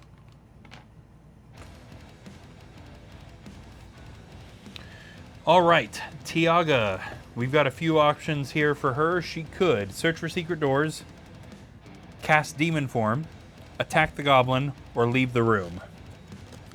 She's leaving the room. Everybody just wants to leave the room now. 1, 2, 3, 4, 5, and 6. We'll go ahead and get her close range up to this Deep Orc. She pulls out her brand new shiny broadsword and takes a swing, but misses. She's not very good with the sword yet. It's brand new after all.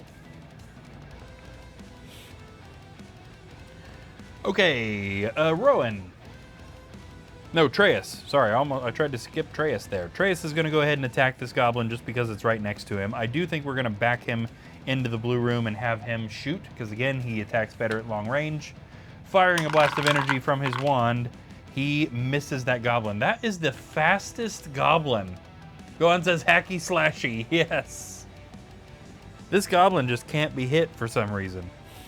Well, we tried. Okay, so now it is Sir Rowan, who is also going to make an attempt to get rid of that goblin, swinging his battle axe and hitting it with a 2. There you go. Now, because this goblin is already damaged, that is a skilled strike, and that goblin is super dead. Get out of here. At least Rowan finally took it out. I think we're gonna... There you go. Gohan says dexterity through the roof. Yeah, no kidding. We're gonna have Sir Rowan search for treasure in this red room, just because. What's he find? He searches a dirty, crumpled set of robes lying on the floor. In an inside pocket, Sir Rowan finds 35 gold coins. It's going to put us up to 1,880 coins total in the community wallet.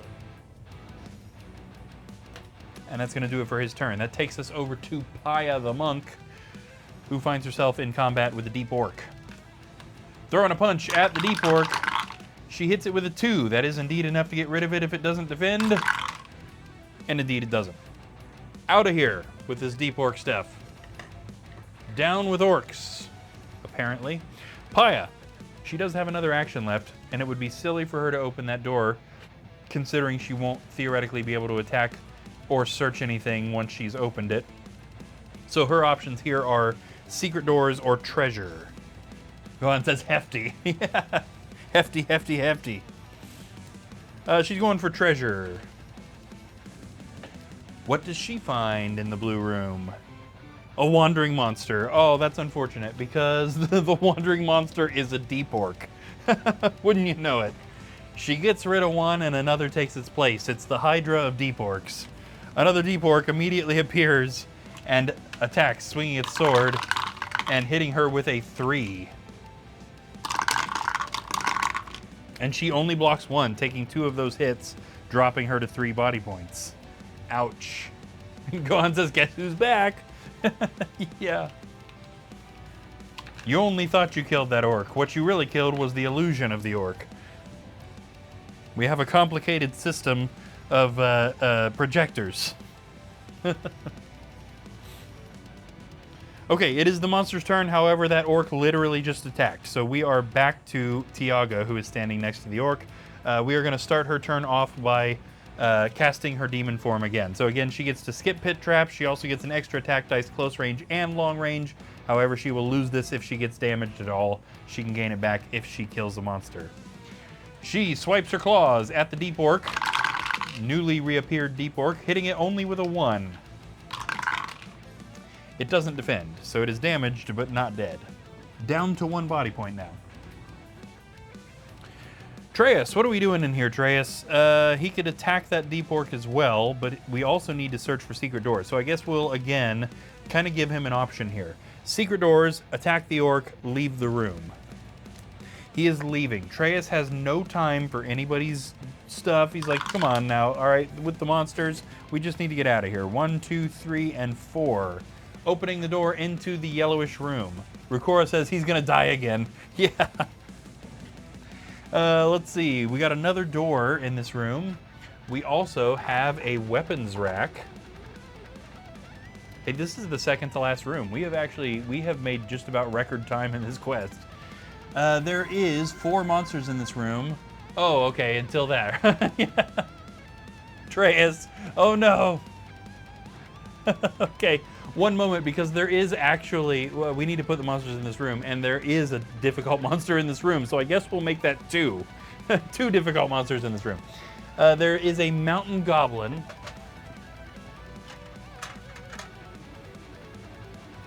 Here we go, mountain goblin right here.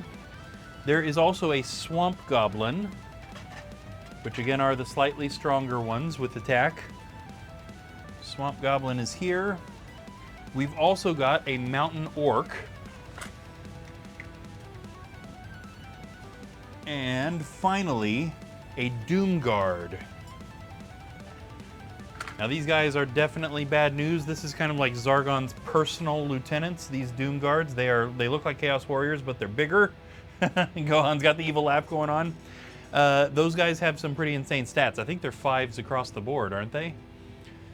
Yes, 5 attack, 5 defense, 5 body points. Not easy to kill those guys, but also we need to draw a difficult wandering monster for Treyas as well. So this is going to be a Dread Warrior, Chaos Warrior, Doom Guard, Gargoyle, or an Ogre. And also Sarah is casting a Dread spell on the poor guy. Wow, what happened? Treyas wanted to talk smack. Yeah, apparently. So for the difficult monster, 2, 3, 4, 5, 6, we are getting another Doom Guard. So I guess make that 2 Doom Guard.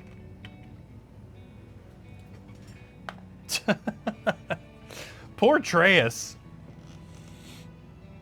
Who did he anger? Geez, I don't know. I don't know. He was just kind of walking along. Is it because he didn't help attack? Is that what it is? Now he's getting all the hate. Let's see. The Doom Guard immediately attacks Treyas.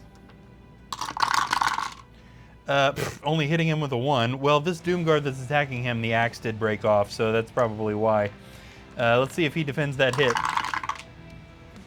He did indeed. Okay, let's get that Dread spell cast on him as well. Got a big old pile of Dread spells right here. Gohan says some guy named Zargon, yeah.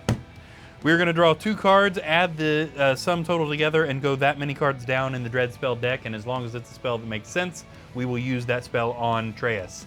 We are going 12 cards down in the Dread spell deck. I'm just going to grab a chunk of it here. 1, 2, 3, 4, 5, 6, 7, 8, 9, 10, 11, and 12. We have got Creeping Grasp. Okay, now this is not a spell we've seen before, so let me read this and make sure this actually makes sense.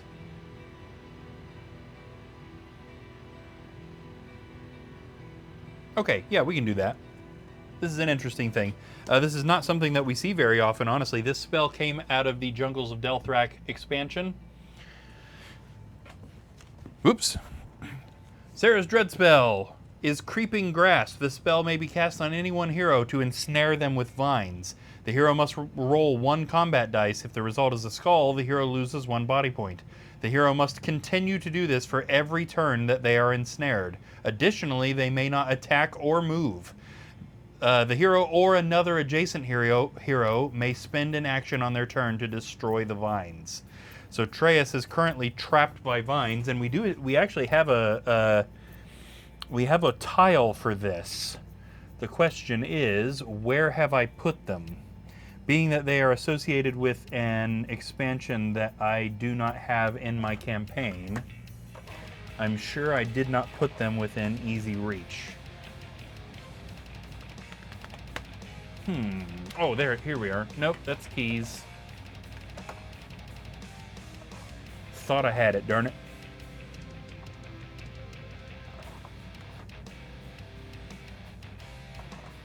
Okay, that's the acid pool. Where have my vines gone? Maybe we don't have a tile for this, and I'm talking crazy.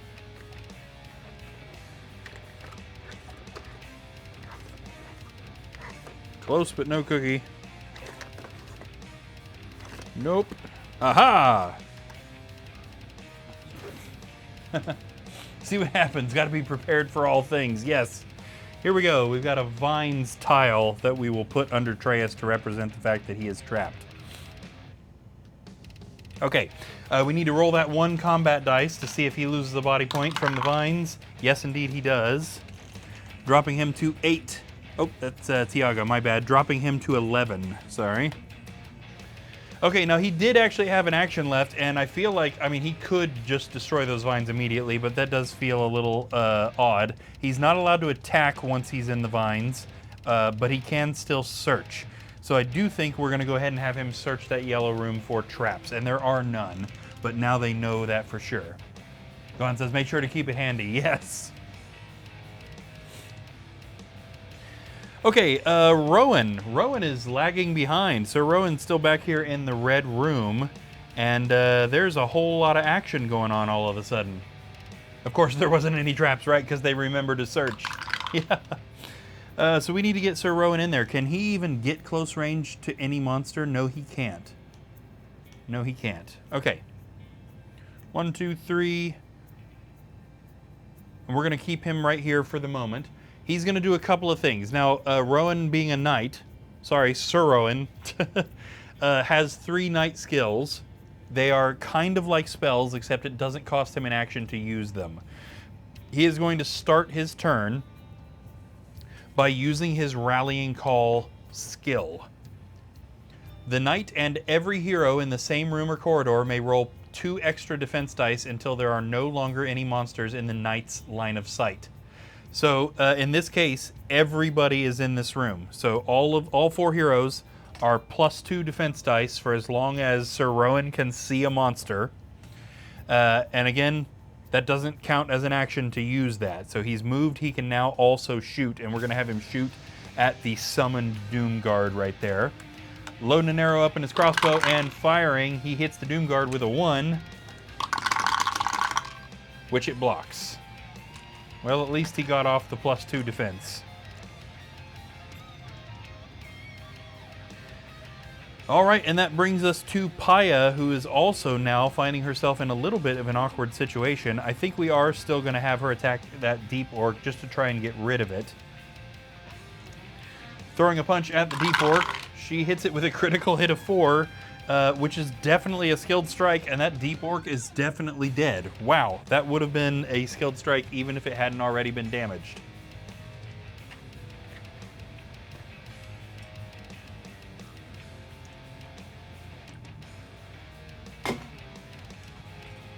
That's 1 Mountain Dew down. She does still have an action left, so we'll go ahead and let her search this room for secret doors. There are none. And that takes us to the monster's turn. Okay. Doomguard can't attack again. It's already attacked on this turn cycle. However, all of the monsters that were put in this room can, and any of them could occupy this space to attack Treyas again. We're going to draw a card and use the suits here. We're going to go hearts, diamonds, clubs, spades. Diamonds is the swamp goblin. Swamp goblin moves towards Treyas, swinging its axe and hitting him with a 2. Now he can still defend, right? Yeah, he can't attack or move. He can still defend though. Hitting him with a 2. He does not block either. Or maybe he can't defend. Dropping him to 9 points. 126 asks, any pointy-eared ones? No, not really. We've got Tiaga the Warlock here again, but I mean, she's not really an elf. She's kind of her own thing. We got a wizard, a monk, and a knight, which are all theoretically just humans. And then Tiaga. And I believe we determined on a creative stream that the warlocks are just kind of their own special female-only race. Yes, 126. Ferric did indeed raid. He's not in here anymore. He was exhausted, so I imagine he went to bed. But yeah, absolutely. Big appreciate for the raid there.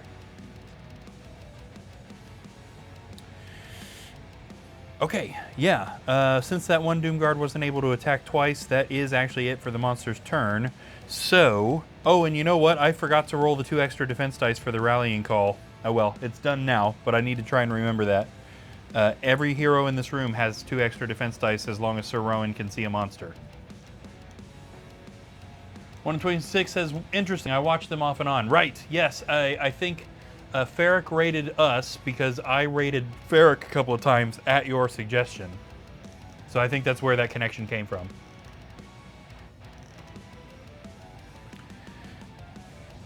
So Tiaga. Tiaga's got some fancy stuff we haven't used yet. Let's do that. Tiaga is going to cast Arrows of the Night at the Doomguard that was summoned. This spell may be cast on any monster in the spellcaster's line of sight. These magical bolts will inflict 5 body points of damage. The monster may defend using 5 defense dice. So it's possible that this kills this Doomguard outright if it doesn't defend any of these hits. Here it goes. Look at that. Not a single black shield. That Doomguard is dead. Now, I'd be upset about that if there weren't also another Doomguard on the board at the moment. That is still kind of ridiculous that 5 defense dice didn't give that guy at least 1 block. 126 says, my brain is in horror mode. I'm not thinking friendly like, right? And Rukoro says, monsters defending. What is that? Yeah, literally, the monsters have done garbage defense this whole quest. The heroes have missed occasionally, but as far as actual defense, the monsters just aren't doing a thing. Okay, that was 1. She cast a spell. What other thing can she do? Nothing, actually. It would probably be to her benefit to try and move into range of the monsters, 1, 2, 3, in that other room. Okay, it is Treyas' turn now. We need to do the roll to see if he is hurt by the vines. Okay. Dice just didn't go down the tower. He is indeed hurt by the vines, dropping him to 8 body points. And then for his actual turn, I think we're going to have him spend an action to destroy the vines.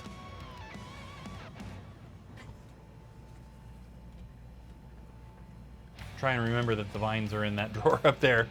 And then with his second action, he can attack this goblin.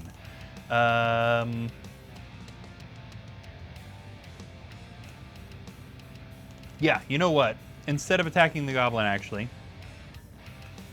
he has a courage spell that I would like him to use. And he is going to cast that on himself. So Treyas, on his turn, destroys the vines and then casts a courage spell on himself.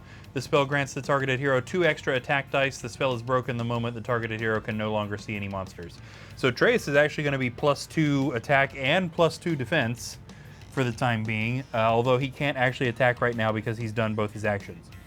That is going to take us to Sir Rowan, who has line of sight to that swamp goblin and at the moment can't really do anything else. So let's go ahead and do that.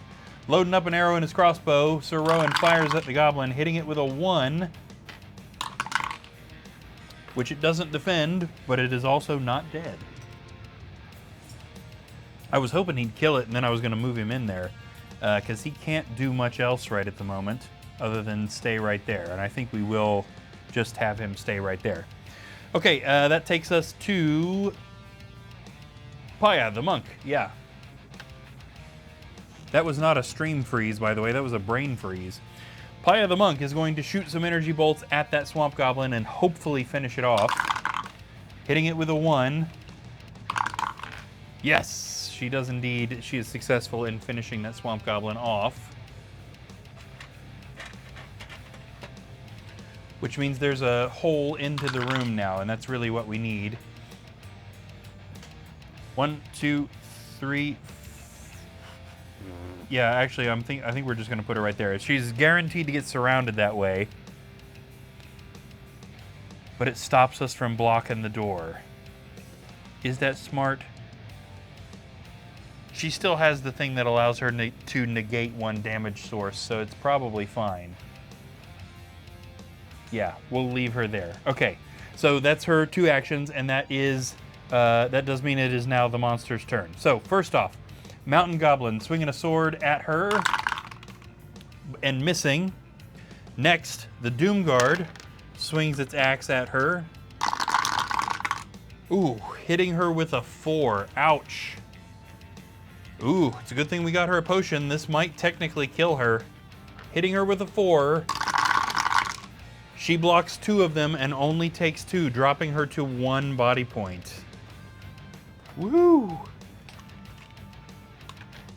Paya has also been around for a long time. Ah, Shamrock's got a potion of healing, I assume for Paya. Whoever needs it. Okay, yeah, I think we'll just go ahead and apply that to Paya. 1, 2, 3, 4. Popping her back up to 5. All right. Hey, we've got a couple of people in here that's nice. I wasn't sure if Shamrock was still watching, and we've also got Zionok. And I've already forgotten how to say the name. I remember that you said you didn't care if I said it wrong. Zealnock? Zealnock, yes.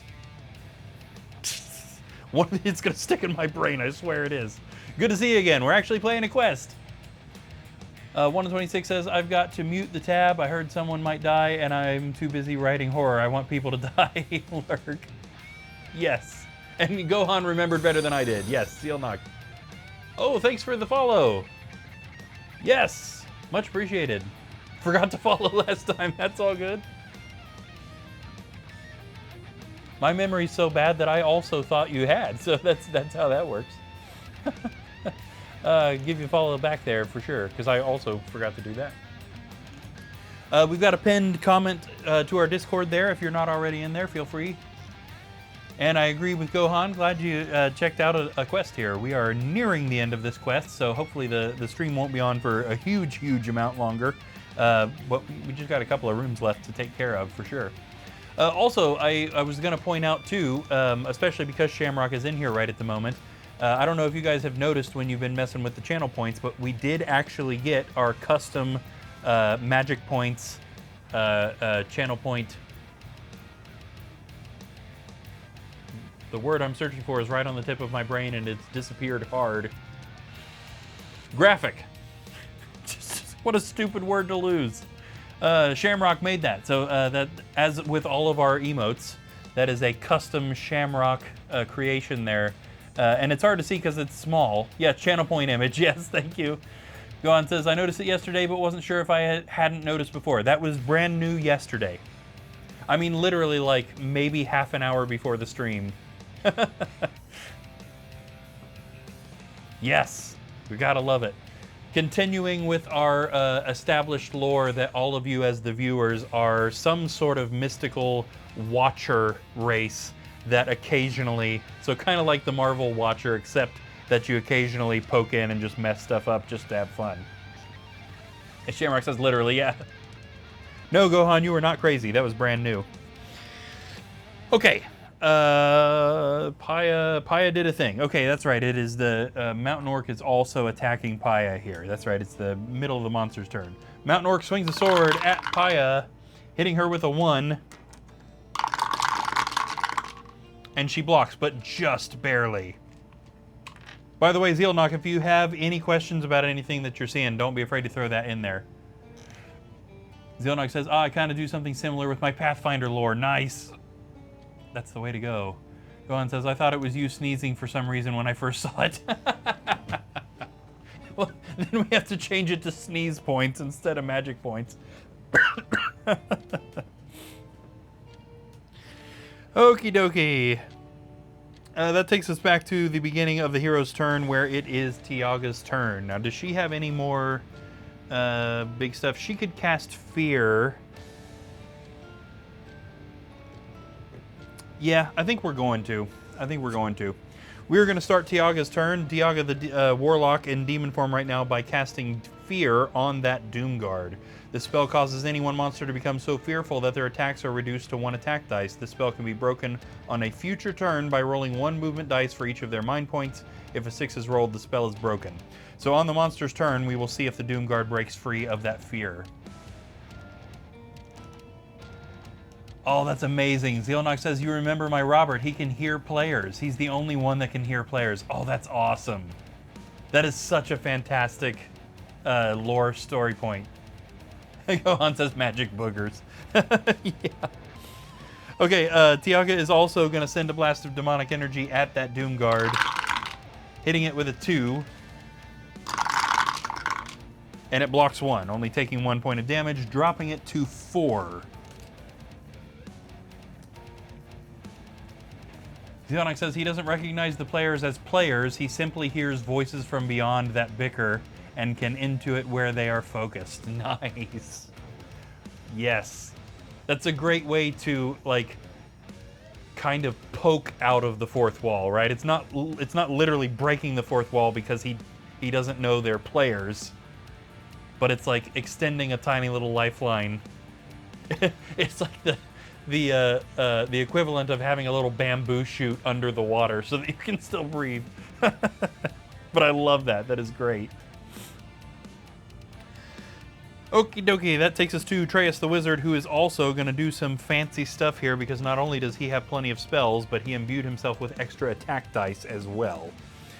And again, you know what? Paya should have had 2 extra defense dice because of the rallying call, and I forgot again. Okay, well, I'm not going back on it. If I forget to do it, I forget to do it. Atreus, before I forget anything else, Atreus is sending a blast of energy from his Redwood Wand at the Doomguard, empowered by his courage. He hits the Doomguard with a 1. Empowered in big quotation marks there. The Doomguard somehow does not block that attack. It is now dropped to 3 body points. Zealnock says it's also the only reason the party keeps having him show up to mess with them. The players keep talking crap about him when he's not on screen. So, of course, he keeps showing up like, all right, come on. All right, you guys, jeez. Atreus is also going to spend his other action casting an additional spell, which I do believe is going to be his other genie spell that he has. He got a really, really good loadout of spells this time. Okay, Atreus summons a genie, which he directs towards the Doomguard, and it immediately attacks. Hitting the Doomguard with a 2, which it defends. Okay, that was more like the genie spells we were seeing last night. Useless. Rikora says that was some empowered attack there. Yeah, no kidding. Okie dokie, that is going to take us to Sir Rowan. And we're going to do a few things with him here as well. So 1, 2. First off, we're going to move him a little closer. He is also, yeah, he has line of sight to that Doomguard. Going to attack the Doomguard, but he is going to use his concentrated attack skill. So again, this is not a spell, but it functions a little bit the same. For the next 3 times you attack, you may roll 2 additional attack dice. So the only difference between the skill and a spell in this case is that it doesn't cost him an action to use it. So now that he has concentrated attack in effect, he is going to put an arrow in his crossbow, empowered by the concentrated attack, and fire at the Doomguard, hitting it with a 3. The Doomguard blocks 1, takes 2. which means it is down to 1 body point. That was a little bit better of an empowered attack, but not by much.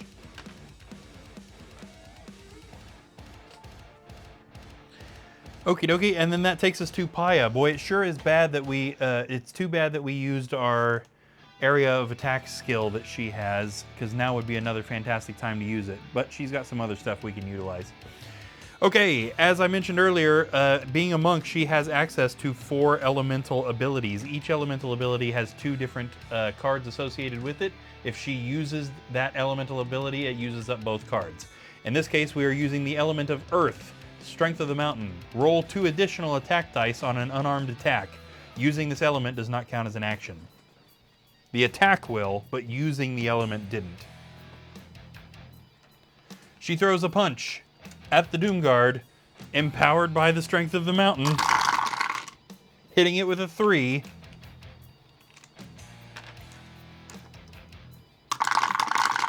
And it did not block a single thing, which means it is dead. Now that took a lot more than the Doomguard that was summoned, which Tiaga somehow got super lucky taking out in a single hit with Arrows of the Night. That took several hits from just about every hero to get rid of that guy. And just as a bit of foreshadowing, one of our later books, one of the ones near the end, so maybe book 11, maybe even book 12, we are going to a place called Doomguard Keep, which is where the Doomguard are based from.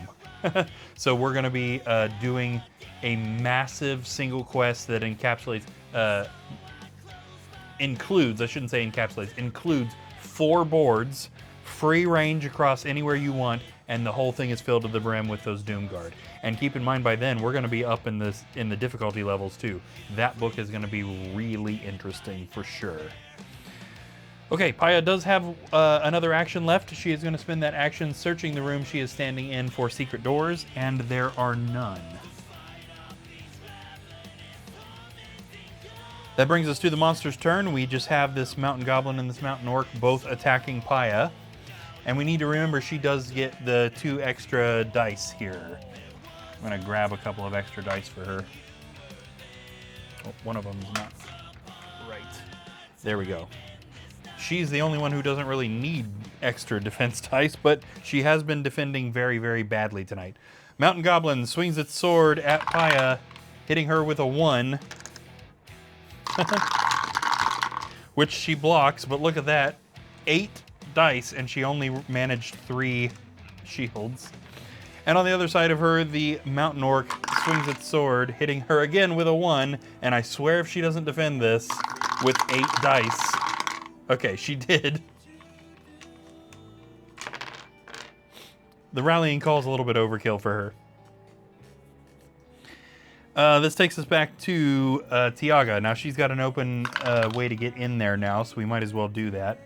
1, 2, 3, and let's have her attack the orc here. Tiaga swipes her claws at the orc, hitting it with a 3. And it does not defend. That orc is dead.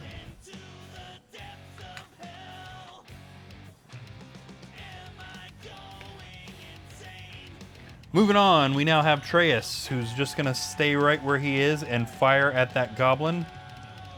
Still empowered by courage, he fires a blast of energy from his redwood wand, hitting the goblin with a 3, which is a skilled strike. That goblin is super dead. Forgot to get rid of the fear spell there too.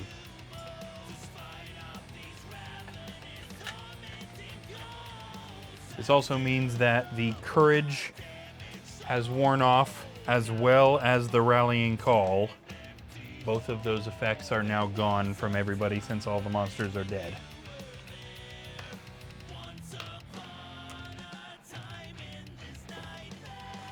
Okay, Treyas can also move.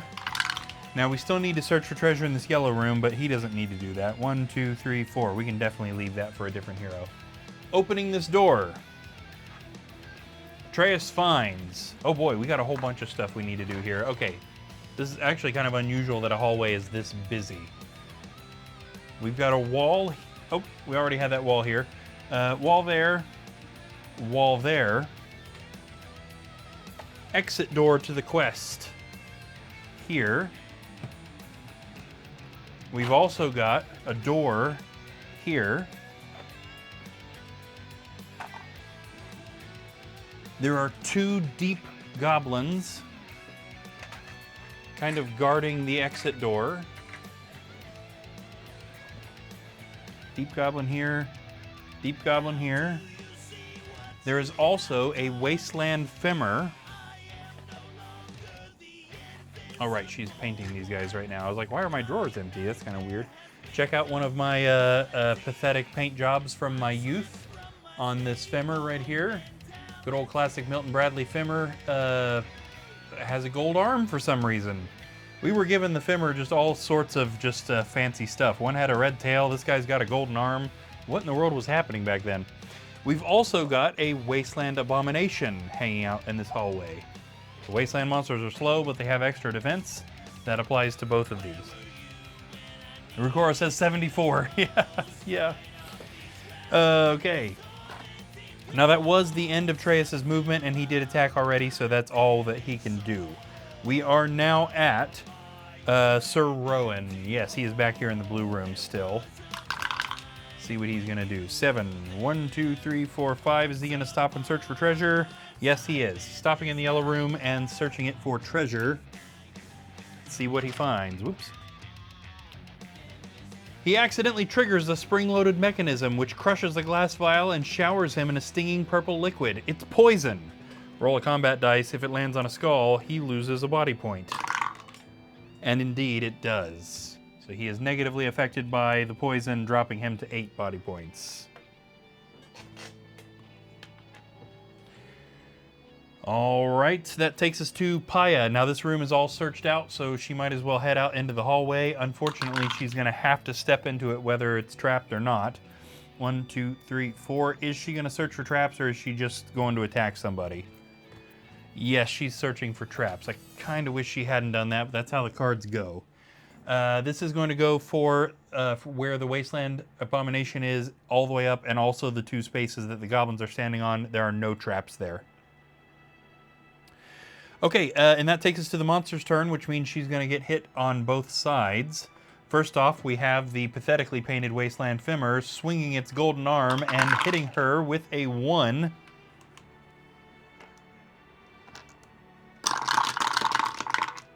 Which she blocks, but geez, look at that. 1 white shield out of 6 dice. You literally have a 1/3. You have a 33% chance of rolling a white shield on any dice. And then from the other side, we have a Wasteland Goblin. Sorry, not a Wasteland Goblin, a Deep Goblin swinging a sword and hitting her with a critical hit of 3. And she didn't defend a single one of those. 1, 2, 3, dropping her to 2 body points. Now, luckily, she's got a potion of rejuvenation. We probably should have done Twisting Torrent on that. She has her element of water would have allowed her to ignore that damage. If I had thought about it before I marked it off, I would have done that. Okay, we're in kind of an awkward situation here too, because it is Tiaga's turn, and she can't get into a really good position, really. Yeah, especially with a garbage roll like that. So I guess what we're going to do with her is move her here, where she has line of sight to that Deep Goblin right there. And then she is going to fire a blast of demonic energy at the goblin, hitting it with a 2, which it does not defend. So at least she did manage to kill that one. So I may have overstated her helplessness. Treus the Wizard also might as well move out there. Actually, that's right, she searched for traps. Okay, so I was worried about traps there, but they had it covered. 1, 2, moving him back here. He is going to, I guess we didn't even need to move him to do this. Let's go ahead and have him cast his Ball of Flame here. Why not? We need to use up these spells before the quest is over. Treus casts Ball of Flame on the Wasteland Femur, which means it is immediately enveloped in magical flames. It attempts to fight off the flames and is partially successful, only taking 1 body point of damage, which I believe means that it is down to 2. Aurora says, okay, that 74 was my cat walking over the keyboard. She's being a brat. Okay. See, I wondered. I naturally assume, because I forget things so quickly, that I said something that the 74 was in reference to, but that's way funnier, honestly.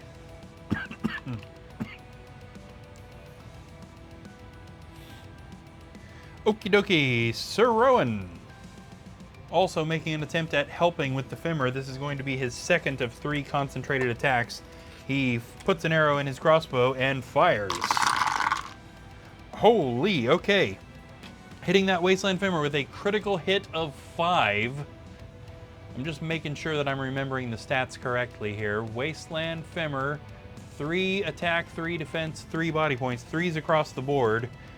Is this a skilled strike? He's already damaged, so he can only take 2. Yes, yes indeed, this is a skilled strike. I don't know. It's possible that we have never in the history of the channel had a skilled strike on a Femur, so yeah. Skilled strike, that Femur is super dead. Kinda wild. Couldn't have possibly defended that if he tried. That's the way to go, Sir Rowan. I mentioned earlier that Sir Rowan was a bad shot. Apparently, that was very rude of me to say. Paya the Monk is moving towards the Wasteland Abomination now. Gohan says Gramina would be so proud, yes. Wiping a tear from her dwarven eye. Paya throws a fist at the Wasteland Abomination, hitting it with a critical hit of 4. These heroes are ready to be out of here. Wasteland Abominations, 3 attack, 4 defense, 2 body points. So I'd say it's probably dead, right? She hits it with a 4, and it doesn't defend a single thing. Yeah, that guy is dead. These heroes are also ready for me to go to bed.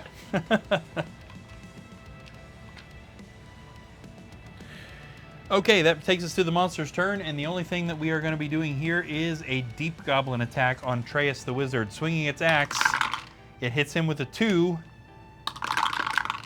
He blocks 1 and takes the other one, dropping him to 7 body points. Okie dokie, Tiaga. It's too bad that Paya ended up in front of that door. I should have thought a little better about that. Okay, I messed the dice up. I'm going to re-roll that. I was trying to move it over and I flipped it. I didn't see what it was before I flipped it, so we'll just re-roll. 7, that's much better.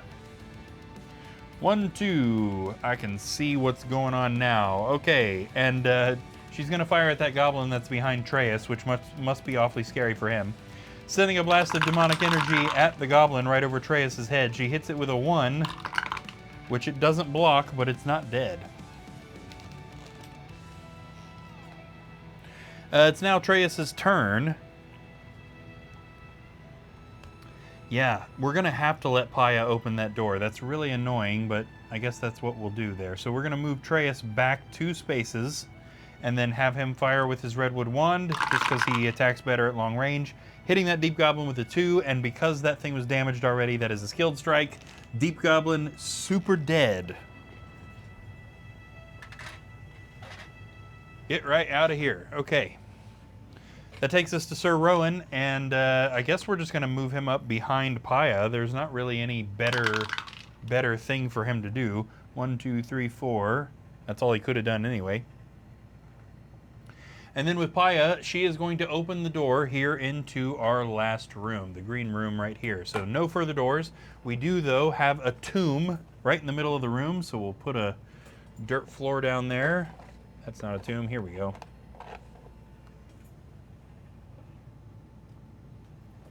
Also in this room is, oh, what a motley crew of monsters here. An ice femur. We are we're up near the northern part of the map here, which is why we're seeing an ice monster. Ice femur, a dread warrior, another corner dread warrior, an ocean abomination,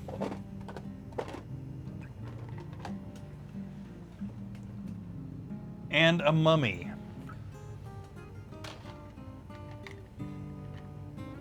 Ooh, buddy, that's some monsters right there. Okay, now Paya opening a door is not an action, so she still technically has pretty much everything that she can do. So let's go ahead and search for traps, excuse me, in that room, and there are none.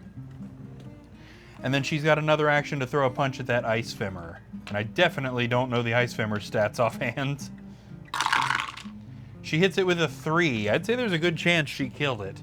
Ice Femmer. Darn it, come on. 3 attack, 4 defense, 2 body points. So I see we've traded body points for both defense and movement. Being an ice monster, it's fast, slippery, and hard to hit, but not very many body points. 3 attack, 4 defense, 2 body points. She hit it with a 3. It blocked 1, still took 2. It is dead. Oh my gosh, Dad is here. What's going on? I'm many weeks behind on these. We are in Prophecy of Telor. We're nearing the halfway point of Prophecy of Telor.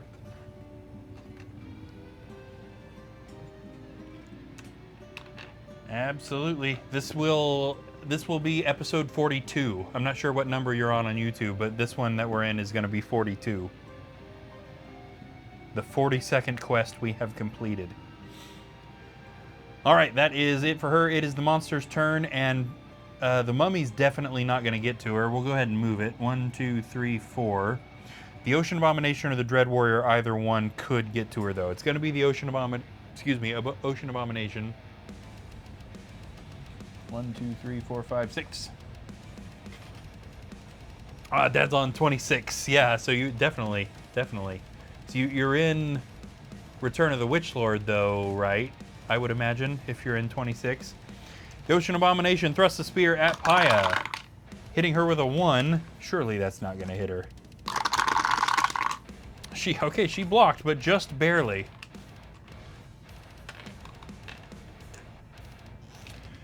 That's right, she's only got 1 body point left. We actually might want to... She's got a potion of rejuvenation that she could drink, or we can save that for if she gets hit and then theoretically killed.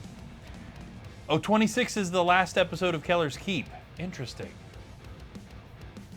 Okay, I can see that now that you say that, right? Because the first quest book has 14 plus the introductory quest. So the last episode of Coming Storm would be episode 15. And then there's 11 in Keller's Keep. Right. Okay. I was trying to make sense of that math in my head. Yeah, totally. Okay, Tiaga.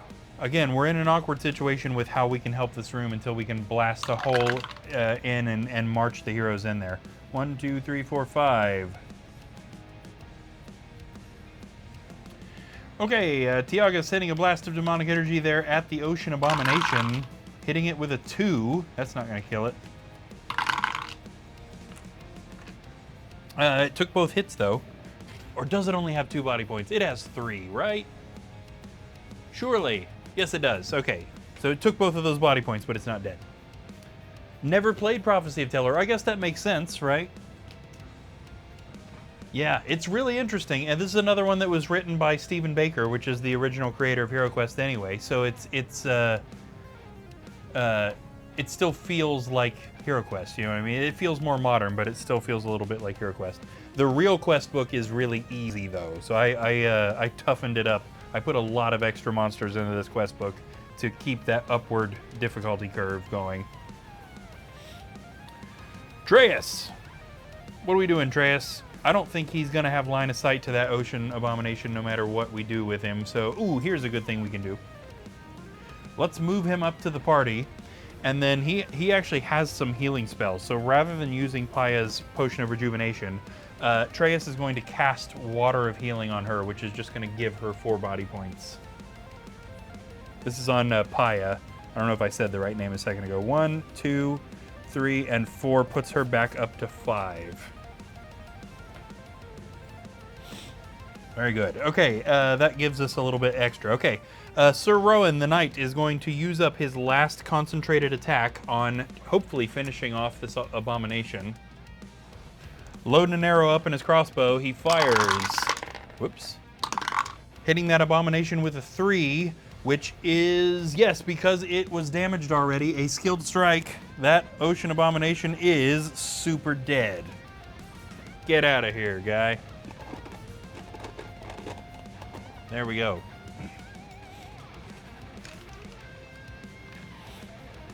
Okay, now he does technically have another action left. It would be smart to send somebody in there. Okay, here's what we're gonna do. 1, 2, 3. We're gonna send Sir Rowan into the room so that the monsters aren't blocking the doorway off. It is now Paya's turn, and we can now much more safely march her in there, so that we know those monsters aren't gonna block the door and the other heroes can get in there to help. Paya is also going to throw a punch at that Dread Warrior, only hitting it with a 1, which it blocks. You win some, you lose some.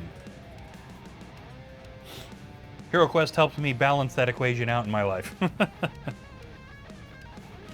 Okay, that is Monster's turn. So we've got the Mummy attacking Rowan and the Dread Warrior attacking Paya. So let's do the Mummy first. Mummy throws a fist at Sir Rowan, missing him entirely. This Mummy probably doesn't have eyes, so can you blame it? The Dread Warrior also swings a mace at Paya, hitting her with a 1,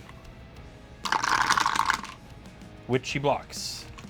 For a second there, I thought she wasn't gonna. All right, back to Tiaga. We'll just kind of march her in here just like this. Which who's she gonna help? She is gonna attack that Mummy. Sending a blast of demonic energy at the Mummy. She hits it with a 1. That's not how you do it. Which it takes, but it definitely not dead. Hit harder than 1, guys. We're at the end. It's so close. We're gonna be done. Don't kick the bucket now. Atreus, all he can really do is move up to the doorway, and unfortunately Tiaga's big butt's right in the way to do anything, but he does still have line of sight to that Mummy. So we'll go with that. He doesn't have any damaging spells anymore, so I guess he's just gonna shoot with his wand. Hitting it with a 2. It blocks 1 and takes the other, leaving it with 1 body point left. At least he contributed a little bit, which takes us to Sir Rowan. Swinging a battle axe at the Mummy. He also hits with 1. Guys. And basically just because they got super lucky, that Mummy is dead. Chip damaging him until he's gone, and getting super lucky that he didn't defend very well. Okay, and then that takes us, what else? Well, I guess Rowan does technically have another action. He can search for secret doors. Again, there aren't any, and we knew that because I did say that this was the last room in the quest, but good thing they checked. Paya, punching the Dread Warrior yet again, hitting it with a 2, and it defended both. Yep. This Dread Warrior is not taking Paya's crap at all. No other searching that she can do. Yeah, none of her skills are usable right at the moment, so I guess it is the monster's turn, and it is just this Dread Warrior swinging its mace at Paya, hitting her with a 3. She blocks 2 and takes 1, knocking her down to 4 body points.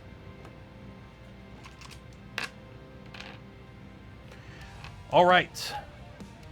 Surely the heroes will be able to kill this Dread Warrior, considering all of them are going to be firing at it, but it's not damaged yet. Tiaga sends a blast of demonic energy at the Dread Warrior, hitting it with a critical hit of 4, which it doesn't defend. Okay, well, there you go. Tiaga was like, okay, guys, come on. Tired now. Time to go to bed.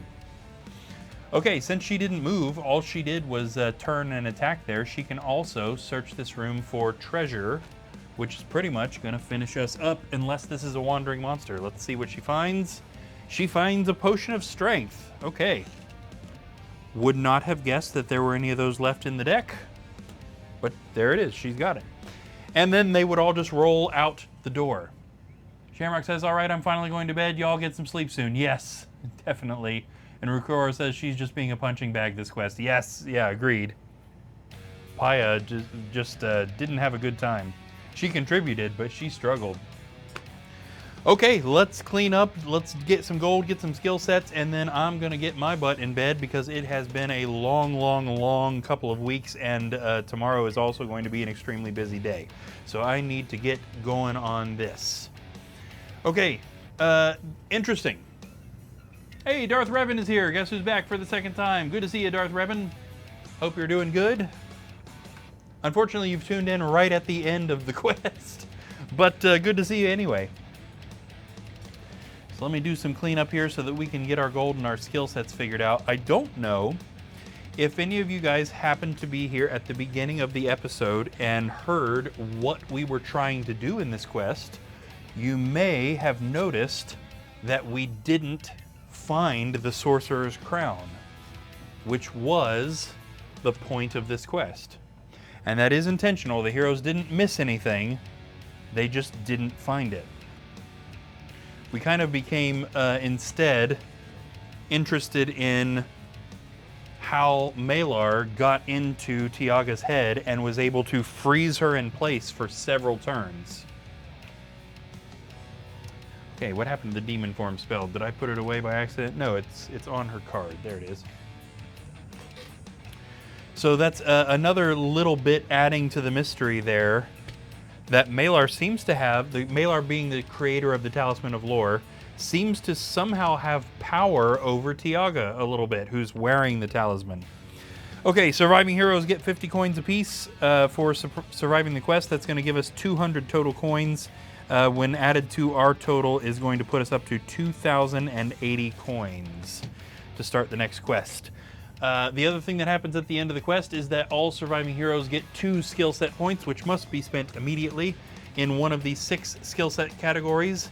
There are 10 levels in each category. Each hero class benefits from those levels differently, and there is not a reward for every single level. We are going to randomize what the heroes get, and I'm also going to spend this time kind of cleaning up their character sheets and getting them ready for the next quest. So Tiaga first tonight. Tiaga is going to be last in our turn order for most of the quests in this book, but tonight she was required to go first. This was her 18th total quest, making her our most experienced hero by far, basically because she's forced to go on every single quest in this book. It's very likely that we won't see her for a little while after this book is done, until the other heroes kind of catch back up to her number. We won't completely abandon her, but we will be seeing her a little bit less often than some of the others probably. Her first point tonight is going to be Magic Memorization level 4, which for a warlock gives her an increase to 5 spells per quest. Very nice. That's going to come in handy, of course. The more spells, the better. And her second point is going to be Magic Skill level 9. She's almost maxed that out.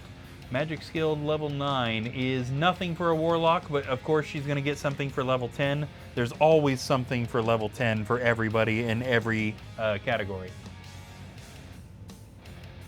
Darth Revan says a new friend or foe appears. Me. There you go. Yes. Okay, that's going to take care of Tiaga. Let's talk about Treyas the Wizard here. Treyas did pretty good this quest. Was forced into close range combat a couple of times, which is unfortunate. He definitely benefits from long range, both from a spell perspective and because his wand is more powerful than his staff. Or not his staff, his fists. He's just swinging fists. This was his 15th quest. Now, he's not an original hero, but he was in starting probably quest 3 or 4. So our original wizard hero died in the very first ever episode, and Treyas was the replacement. So he's as close to an original hero as you can get without actually being one.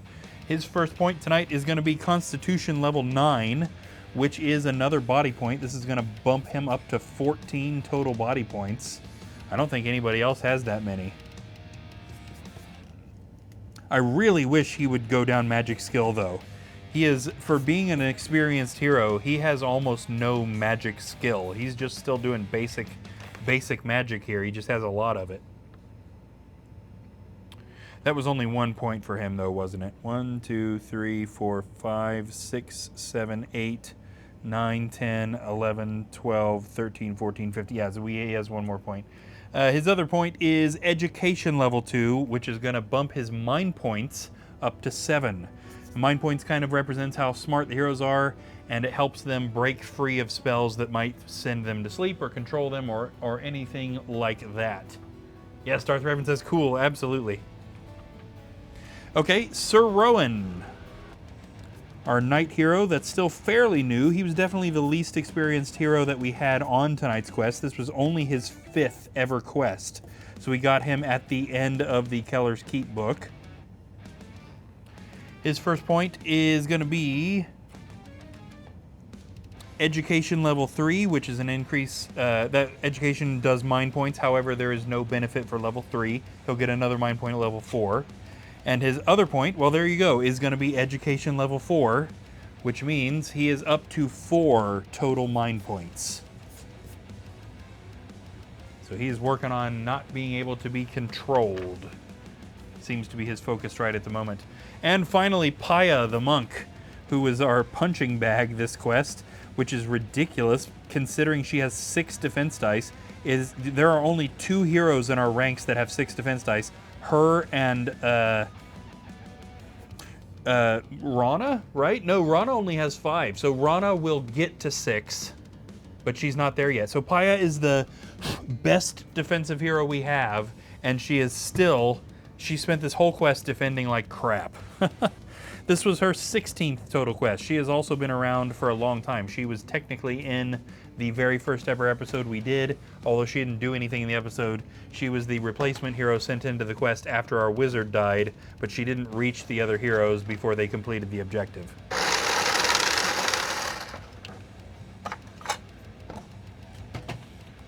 Her first point tonight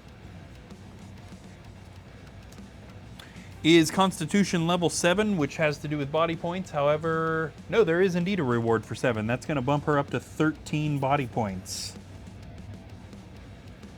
which apparently she needs, since even with 6 defense dice, she can't defend a hit to save her life.